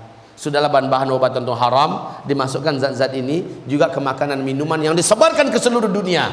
Siapapun yang mengkonsumsinya, maka apabila manusia ini terus-menerus mengkonsumsinya, manusia ini akan mudah diatur oleh mereka dari pusat pemerintahan mereka, seperti mengatur benda-benda berteknologi dengan remote Pak. Kita akan mudah diatur, emosional kita akan mudah mereka atur. Ya, karakter dan mental kita diarahkan kepada hewan dan binatang, dan kita rapuh terhadap penyakit.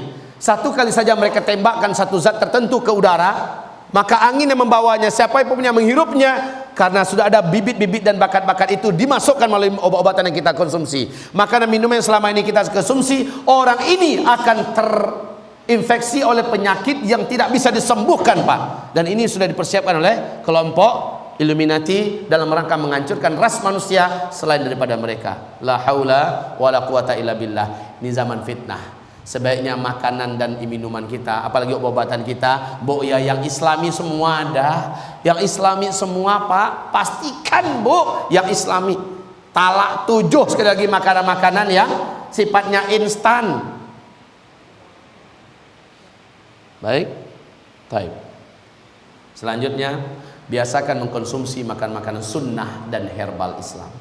Biasakan mengkonsumsi yang dianjurkan Nabi kita konsumsi. Madu hangat tiap pagi, makan kurma, kemudian mengkonsumsi zabib atau kismis, ya, mengkonsumsi minyak zaitun walau hanya 1 sendok 1 hari, ya, mengkonsumsi habatus sauda. Biasakan mengkonsumsi barang herbal karena akan menjadikan daya tahan tubuh kita itu kebal dari berbagai macam jenis penyakit dan apapun yang berbahaya yang melata di muka bumi ini. Selanjutnya, ini yang paling penting, lihat nanti halaman 222 dari kitab Zaz. Jangan bermaksiat. Stop. Sebab apa? Maksiat ternyata seperti kata Abdullah bin Abbas dapat membuat daya tahan tubuh manusia rapuh dan rentan dengan berbagai macam penyakit, mudah tertular oleh penyakit-penyakit yang ada pada orang lain. Maksiat semakin banyak dibuat, semakin mempercepat tuanya orang ini dan melemahnya fisiknya.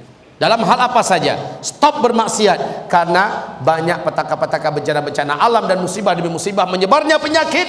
Orang-orang yang mempunyai daya tahan fisik yang kuat, mereka adalah orang-orang yang taat dan jauh dari maksiat. Innalil hasanah dhiya'an fil wajh wa nuran fil qalb wa si'atan fil rizq wa quwwatan fil jasad.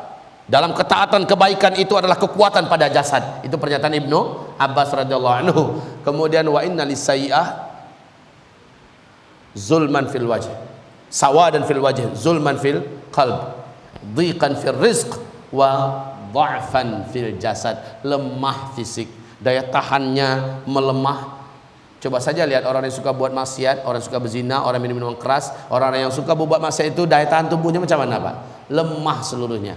Nah, ketika datang menyebarnya berbagai macam penyakit, datang bencana, dukhan terjadi, orang macam ini yang paling mudah terbias dan kena, Pak. Jadi stop bermaksiat. Stop. Kita zamannya sekarang badiru bil a'mal. Berlomba-lombalah kamu memperbanyak amal soleh. Taib ibarat Allah yang kami muliakan. Ini persiapan fisik tadi. Silakan kalau ada yang bertanya. Sebelum kita masuk persiapan ruhiyah dan amalan. Nah, khusus persiapan ruhiyah dan amalan sebenarnya saya menganjurkan untuk membuka ini kitab. Karena kita banyak rujuk pada halaman demi halaman. Halaman sekian, lihat. Halaman sekian, lihat. Halaman sekian, lihat. Silakan. Ya.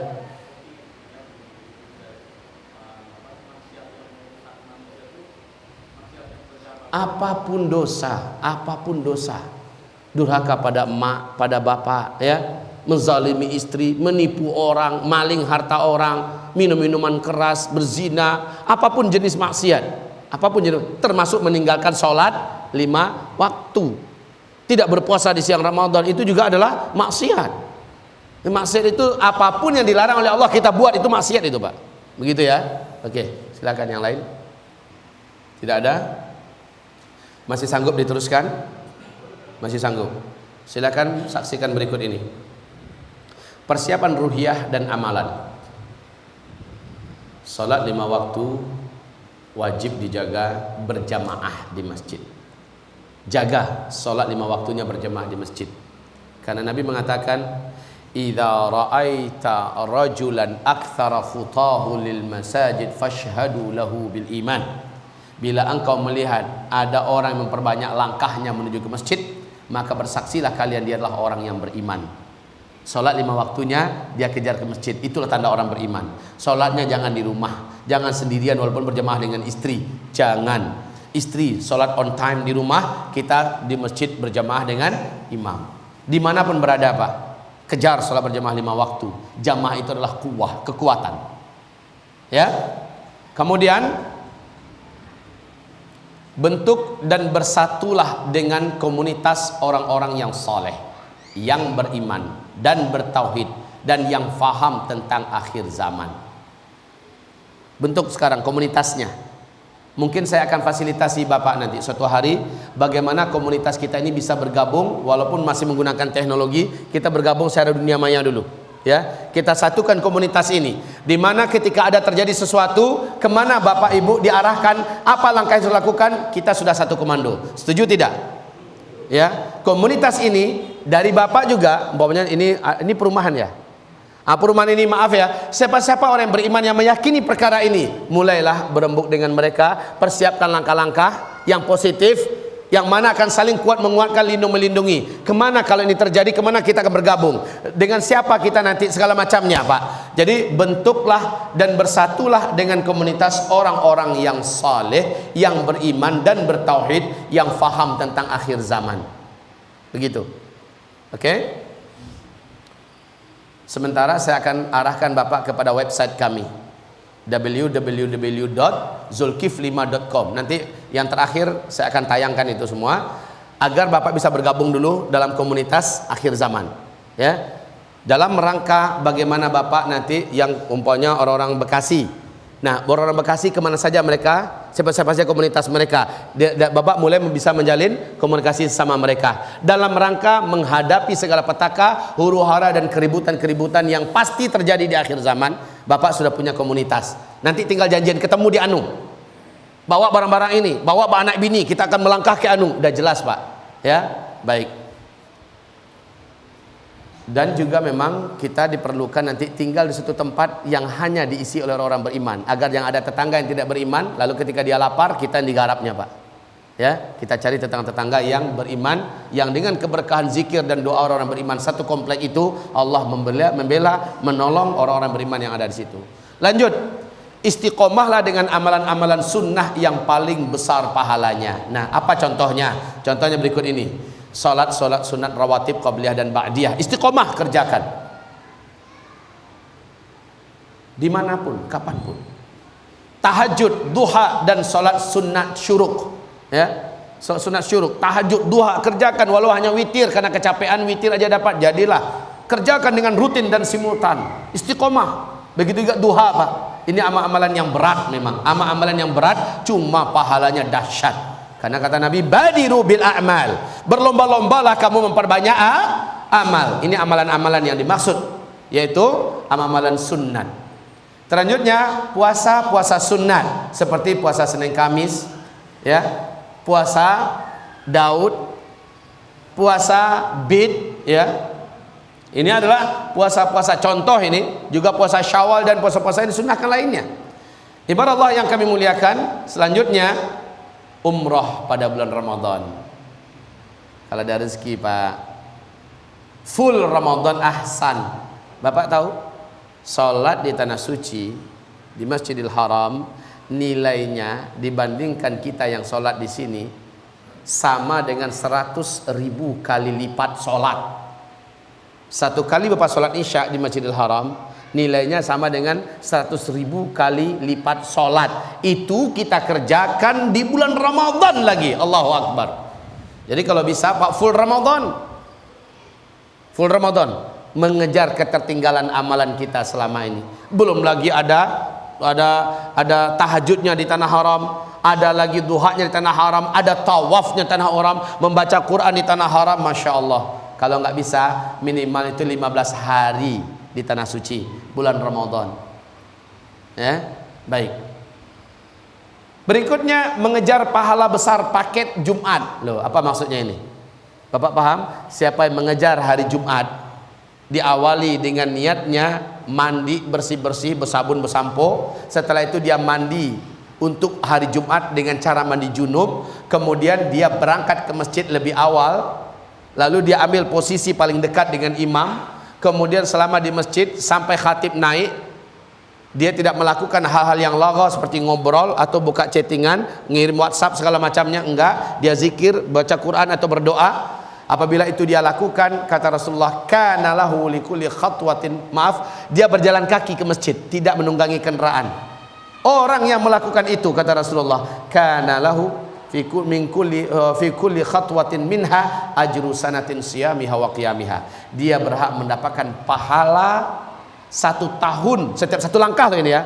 Pahala 1 tahun puasa, 1 tahun tahajud setiap 1 langkah. Jadi akselerasi amal soleh macam ini harus dikejar, Pak. Hari Jumat loh. Jadi jangan sampai orang udah mau azan baru menuju ke masjid, nggak sempat mandi lagi, pakai motor lagi. Ya Pak, jadi kemana-mana di masjid hari Jumat khususkan kita jalan kaki. Kalau perlu rumahnya cuma 200 meter, muter yang nggak jauh. Memperbanyak langkah loh. 1 langkah itu pahalanya berapa tadi? 1 tahun pahala puasa dan 1 tahun pahala qiyamul lail tahajud. Subhanallah. Ya, makanya ini mengejar pahala besar paket Jumat. Ibu-ibu gigit jari itu di bawah. Lah kami nggak Jumatan, gimana Pak Ustaz?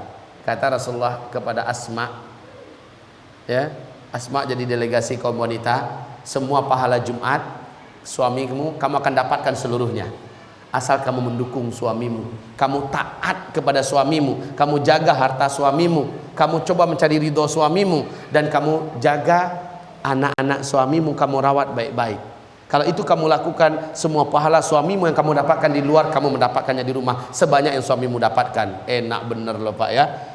Dia tenang-tenang di rumah, santai-santai di rumah, semua pahala yang jungkir balik kita dapatkannya di luar, dapat dia tanpa mengurangi pahala kita sedikit pun. Ya Bu ya, coba ibu-ibu yang kami muliakan dimanapun berada, dukung suaminya untuk ketaatan.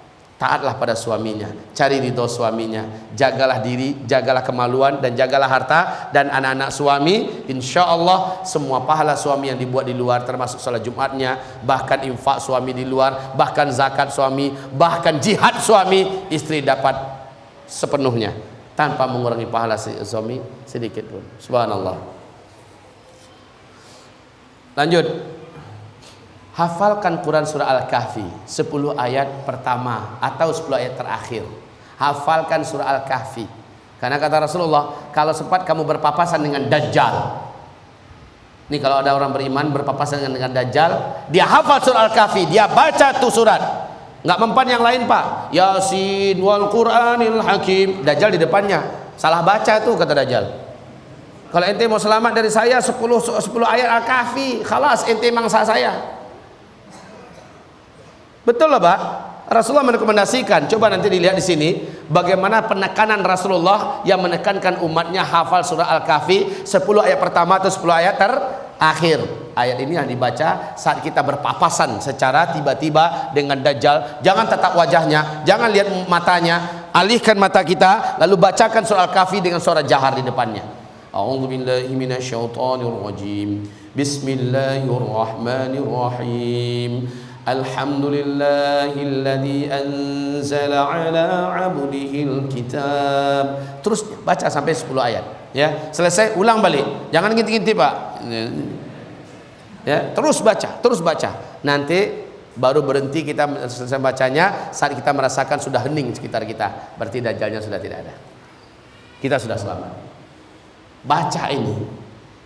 Kalau Dajjal masuk ke kota-kota kamu, kata Rasulullah, masuk ke rumah-rumah, tutup pintu-pintu kamu, tutup jendela kamu, baca surah Al-Kahfi dalam rumah kamu. Ya, sampai kamu dengar Dajjal sudah tidak ada lagi di kota kita, baru kita selesai membaca surat Al-Kahfi. Nah, bagaimana kalau kita nggak hafal surah Al-Kahfi? Ketemu dengan Dajjal. Om Dajjal, sebentar Om Dajjal, saya cari Quran dulu. Mana laku? Langsung tuh Pak jadi pengikut Dajjal. Oleh sebab itu ini bukan lagi pilihan. Sekali lagi saya katakan ini adalah sebuah kemestian. Harus hafal surah Al-Kahfi 10 ayat pertama. Kalau azam Bapak kuat, Pak Ustadz saya pelupa, minta tolong pada Allah. Allah yang akan masukkan hafalan itu. Yang penting tekad Bapak serius. Bapak tunjukkan. Walaupun 1 ayat 1 minggu hafalnya, lebih baik Bapak mulai 10 minggu Bapak sudah hafal 10 ayat. Masa iya ada yang begitu bekeratnya otaknya? Bakare kada otaknya. Ya. Selama 1 minggu hafalnya cuma 1 ayat kan terlalu namanya. Tapi taib lebih baik daripada dia tidak memulai. Oke? Bapak Ibu ajak lomba istrinya Pak, ajak lomba anaknya. Ya. Lanjut. targetkan khatam lebih sering baca Al-Quran dengan suara jahar. Sampai datangnya petaka ini, Bapak targetkan, saya harus selesai mengkhatamkan Al-Quran karena Allah. Kalau perlu Pak, ajak komunitas 10 orang, 7 orang, ajak mereka saling berlomba memperbanyak khatam Quran, bukan untuk riaan, tapi untuk mencari kawan semangat. Sudah berapa kali kamu? Saya baru 2,5, saya baru 2, kalah saya ya. Lanjutkan, tapi ini akan tetap karena Allah. Ada kawan yang menghasung dan mengingatkan kita. Kamu gimana? Lagi futur nih. Jangan futur, udah dekat loh ini. Ya, ayo kasih semangat antar satu dengan yang lain. Baik. Selanjutnya, nah ini amalan pembenteng yang paling kuat Pak. Sedekah, infak. Bapak sudah dengar keistimewaan dan kedahsyatan sedekah. Sedekah adalah penghalang musibah, pelindung bencana, benteng dari petaka, dan bahkan sedekah mampu menghalau huru-hara. Oleh karena itu Pak, jangan berpelit-pelit dengan harta yang memang tidak akan bisa membela Bapak, kecuali yang Bapak sedekahkan di jalan Allah. Sekarang rajinlah bersedekah, kuatkanlah berinfaknya untuk agama Allah Subhanahu wa ta'ala. Lebih baik Bapak memulai daripada Bapak nunggu banyak dulu baru bersedekah. Karena ahabbul a'mal indallah adwamuha wa in qalla. Yang paling Allah cintai amalan itu adalah yang continue, terus menerus, sekalipun tidak seberapa. Sekali berinfak hanya mampu 10.000, alhamdulillah, tapi tiap hari udah ngitung terus, tiap hari sebulan udah 300.000. Ini tabungan buat siapa sih emangnya? Untuk sampean kan? Satu. Yang kedua, Allah jamin dipulangkan di dunia ini 10 kali lipat, sebelum nanti di akhirat mendapatkan berlipat-lipat yang tidak terhingga. Ya kan? Jadi ngapain juga mikir? Kalau memang 300.000 satu bulan, Allah jamin berarti 3 juta kembaliannya kepada kita. Ya toh? Lalu apa yang membuat kita ragu? Cuma 10.000 doang. Apalagi kalau Pak tahu ini di akhir zaman. Perbanyak sedekah dan infaknya, jangan mikir. Untuk dunia aja nggak mikir kita, tapi untuk agama pada mikir. Memang benar kata Rasulullah, makin dekat kiamat umatku semakin bakhil. Intisyar syuh. Saat mendekatnya kiamat akan banyak kekikiran menyelimuti umatku di mana-mana. Bakhil, padahal yang dia infakkan adalah miliknya, yang dia tahan bukanlah miliknya. Baik, lanjut. Hafalkan sebanyak-banyaknya surat-surat dan ayat-ayat Al-Quran. Seberapa mampunya Pak, hafalkan dari sekarang. Karena ketika zaman kegelapan, Bapak ngapain zaman kegelapan? Zaman kegelapan itu apa maksudnya? 40 hari kena dukhan itu ngapain? Orang yang baca Al-Quran Pak, daya tahan tubuhnya jauh daripada lapar, berkat daripada bacaan Al-Qurannya, ini akan membantunya. Nah coba kalau yang Bapak baca itu Qul Huwallahu ahad terus, siang malam inna a'tainakal kautsar, selesai nanti Qul Huwallahu ahad. Walaupun tetap berpahala Pak, cuma itu aja modal kita, kesian amat Pak. Atau di akhirat juga derajat orang makin dinaikkan oleh Allah tergantung berapa surat yang dia hafal. Kan begitu kan? Dalam hadis sahihnya Allah suruh Iqra warqi, bacalah setiap satu surat, satu derajat surga dinaikkan Allah dia.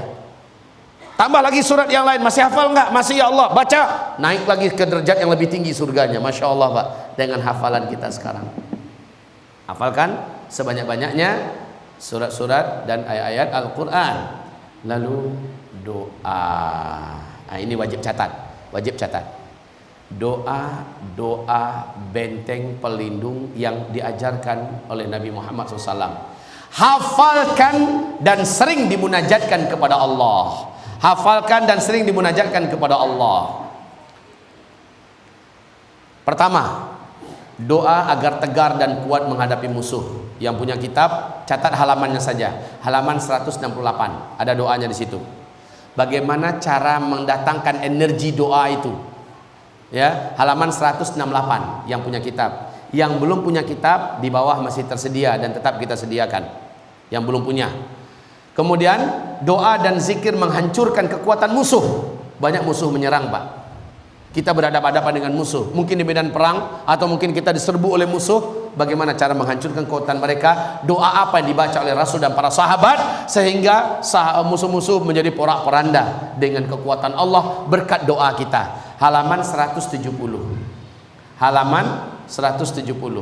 Kemudian doa dan zikir agar selamat dari pembantaian. Seperti kami katakan, banyaknya terjadi penyembelihan manusia, pembantaian. Orang-orang penjahat-penjahat datang ke rumah-rumah kita, ke kampung-kampung kita dan sebagainya. Halaman 175 ada doanya. Insya Allah Bapak baca doa itu, Allah akan menjadikan Bapak termasuk yang selamat dari pembantaian itu. Di sini ada diceritakan kisah-kisah salafus saleh di mana mereka membacakan doa-doa ini, mereka diselamatkan oleh Allah Subhanahu wa taala. Doa minta syahid dan husnul khatimah. Perbanyak doa ini. Perbanyak doa ini. Man sarrahu istajib Allahu lahu 'inda syada'id wal karib falyukthir du'a 'inda raha. Doa dan zikir menghadapi sakit dan penderitaan. Nah, bagaimana menyembuhkan penyakit kita ketika teknologi nggak ada, rumah sakit pada tutup, apa doanya? Apa yang harus dibuat? Lah halaman 183. Nanti baca situ ya. Ada kisah dari Sahih Bukhari dan Muslim, yakni yang menceritakan sahabat Nabi Utsman bin Abil As, bagaimana dia dapat merawat penyakitnya hanya dengan doa, hanya dengan zikir tertentu yang diajarkan Nabi. Apa dia? Silahkan rujuk pada halaman 183. Dan ini Pak, sekali lagi hafalkan dan sering praktekkan supaya nggak mudah lupa. Kemudian doa agar tidak sesat dan murtad. Nah, banyak penyesatan dan banyak pemurtadan terjadi. Itu pada halaman 196. Nanti dilihat pada halaman 196. Doa agar tidak sesat dan murtad. Apa doa yang dibaca? Lanjut, doa agar istiqomah beribadah. Bisa jadi Bapak dengarkan ceramah ini, semangat nih, saya mau banyak ibadah nih, saya mau berubah. Semangatnya cuma 3 hari, 1 minggu paling lama, mulai mengendor lagi. Nah, supaya semangat ini tetap terjaga, ngejos terus, kenapa? Silakan ikuti doa yang diajarkan Nabi SAW di halaman 199. Taib. Doa selamat dari seluruh apapun bentuk bencana dan petaka, musibah-musibah alam dan sebagainya. Apapun musibahnya, ini doanya. Kalau ini enggak, apapun bencana musibah petakanya, maka doanya adalah halaman 240. Ya, silakan. Lanjut, zikir pelindung dari bahaya dukhan. Ketika orang-orang terkena dampak dari dukhan yang menyakitkan, bagaimana dampak itu tidak terkena? Kan Nabi mengatakan, orang beriman yang beramal soleh, sebelumnya amalnya banyak, zikirnya, doanya banyak, saat dukhan itu terjadi dia baca ini, maka Allah akan jadikan dia hanya seperti orang yang terserang flu dan demam saja. Sementara orang-orang yang beriman tapi amalnya minim sebelumnya, maka orang ini akan tersiksa seperti tersiksanya orang-orang kafir. Taib, zikir pelindungnya apa? Lihat di halaman 288 dan 294. Dua halaman ini saya suruh buka. Dua halaman ini, bukan dari 288 ke 294, enggak. Halaman 288 saja dan halaman 294. Yang ketiga, langkah agar selamat dari perubahan muka atau perubahan bentuk akibat masakh yang diceritakan Nabi di akhir zaman. Apa hal-hal yang dilakukan? Ada 3 langkah, yaitu di halaman 302 baca sampai 306. Ada pedoman dan petunjuk yang diajarkan oleh para ulama kita, bagaimana Rasulullah menuntun umatnya agar selamat dari perubahan genetika atau perubahan bentuk di masa masakh. Ya. Selanjutnya, halaman-halaman kitab yang wajib ditelaah dan ditadabburi. Ini memang dicatat, Pak. Sementara saya minta catat dulu, ya. Kemudian, ya. Kenapa? 3 langkah agar selamat dari perubahan muka. Orang-orang banyak akan berubah mukanya. Dajjal itu, Pak, rusaknya muka Dajjal itu setelah terjadinya hantaman meteor dan dukhan. Sebelumnya Dajjal tidak seperti itu, tapi dia akan muncul yang kadang mukanya sudah rusak. Ya, sedangkan Dajjal begitu kuat dan sakti saja bisa rusak mukanya, ya, apalagi kita orang-orang biasa. Ya kan? Nah, bagaimana? Apa yang harus dibuat? Langkah-langkahnya apa?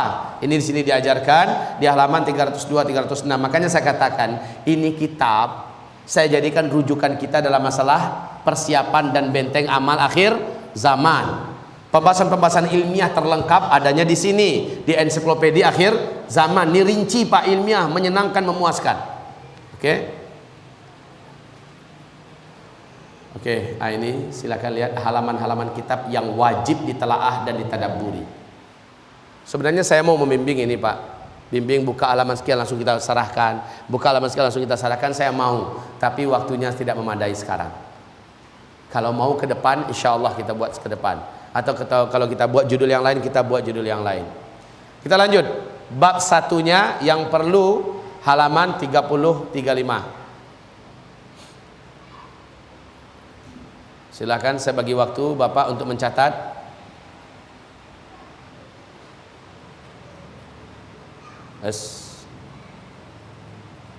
Ya, silakan lihat dulu.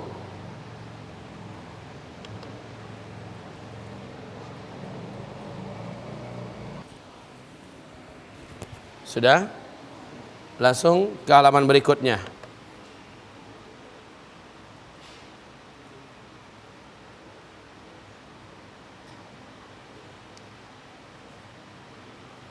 Nggak perlulah tulis bab 1, bab 2, bab 3, nggak perlu ditulis. Nomor-nomor saja tulis, Pak. Ya, begitu aja biar cepat. Berikutnya. Nah, kalau bab 5 memang wajib baca semua. Bab 5 wajib baca semua karena pada bab 5 adalah tentang huru-hara dan petaka akhir zaman di periode keempat. Bagaimana antisipasi yang diajarkan Nabi SAW ada pada bab yang kelima, wajib baca semua. Fokuskan membaca fitnah Duhaimah pada halaman 193. Fokuskan membaca. Ini masih di bab 5 loh itu. Kenapa saya katakan fokus? Orang yang selamat dari fitnah Duhaimah, mereka lah yang akan selamat daripada fitnah Dajjal. Tapi orang yang tidak selamat dari fitnah Duhaimah, maka dia akan menjadi pengikut Dajjal.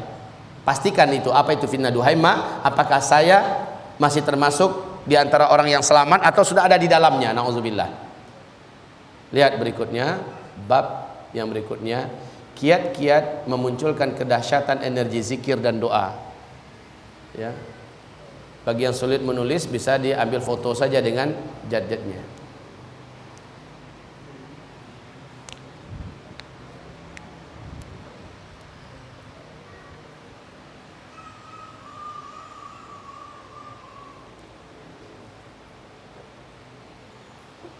Perhatikan, Pak. Yang saya buat tebal ini sangat urgen sekali.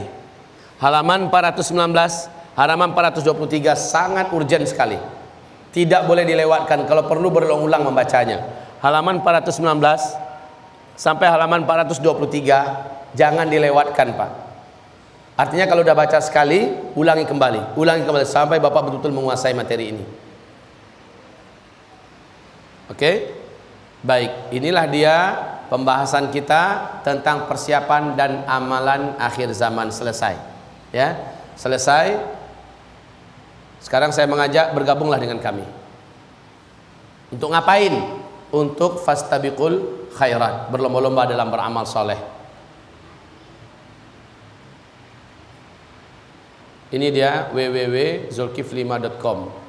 Proyek amal soleh yang kita garap, Pondok Pesantren Tahfiz Quran kita, MMUS, Aliansi Da'i dan Ulama Ahlus Sunnah wal Jamaah, di mana gerakan mereka kita biayai, dai-dainya kita yang gaji, operasional mereka kesana kemari kita yang fasilitasi.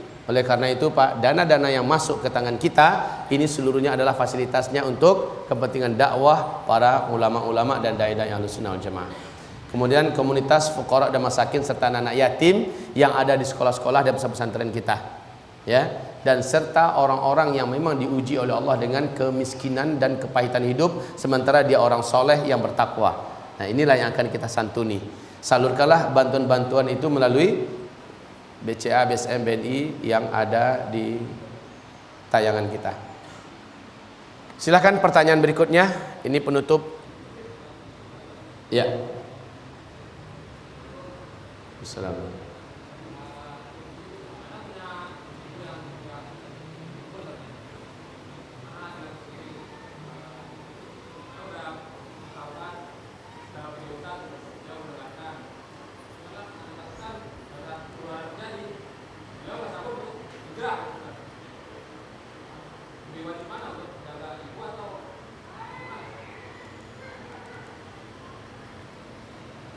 Menjaga apa? Nggak mau diajak.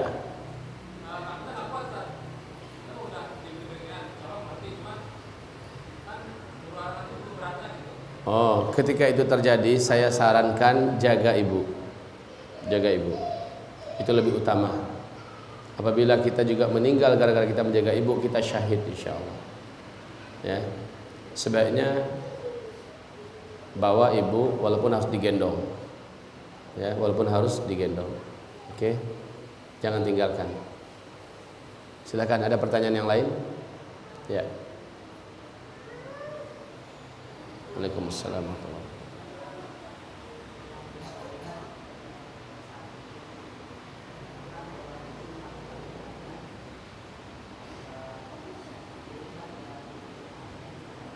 Coba agak maju ke depan, suaranya kurang terdengar.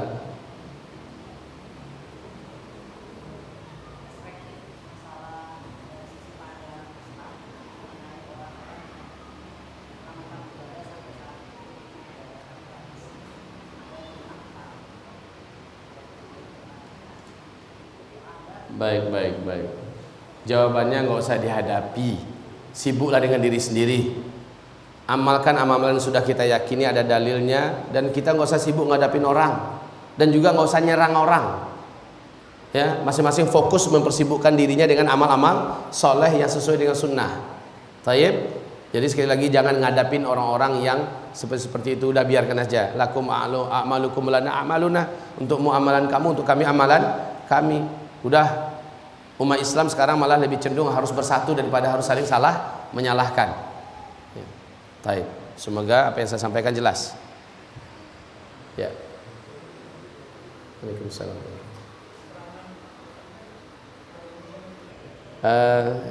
Yang jelas di dalam Al-Quran di 4 surat Allah menyumumkan menjelang kiamat bumi ini akan kembali mengalami hantaman meteor, pecahan batu ruang angkasa, yang mana Rasulullah juga menyebutkan petaka itu akan terjadi sebagai awal daripada tanda besar kiamat.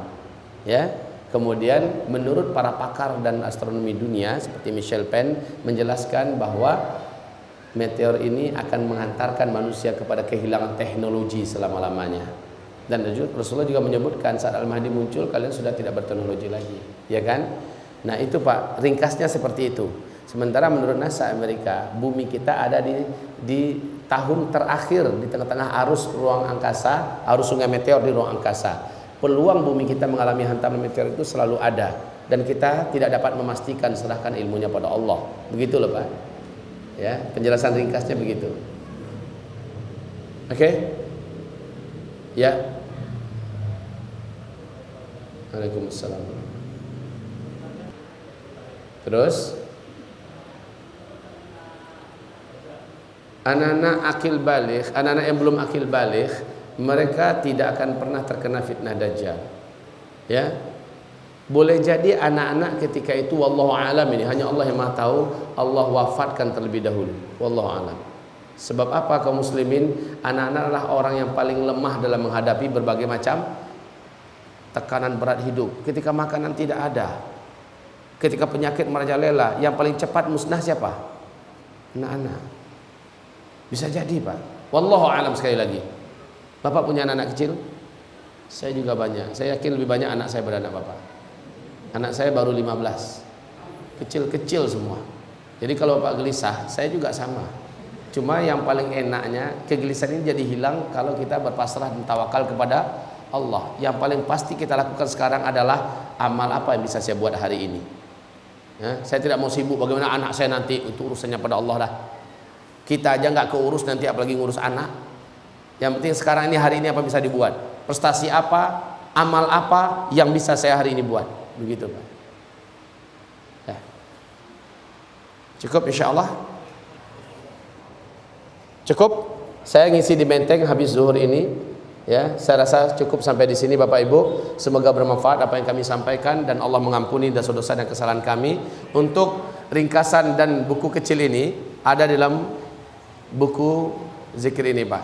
Kalau Bapak sulit bawa ini terlalu besar kemana-mana, ini aja setidaknya Bapak mulai membaca. Karena doa-doanya yang diujarkan Nabi untuk doa-doa perlindungan dari petaka bencana aurora akhir zaman ada di buku kecil ini. Bapak kantongilah. Ya, lalu mulailah Bapak sering-sering membacanya, kemudian menghafalkannya. Semoga Bapak Ibu seluruhnya termasuk orang yang paling dulu dan paling di depan melakukan amal soleh ini. Amin ya rabbal alamin. Nastaghfiruka ya Allah wa natubu ilaik. Subhanakallahumma wa bihamdika asyhadu an la ilaha illa anta astaghfiruka wa atubu ilaik. Assalamualaikum warahmatullahi wabarakatuh.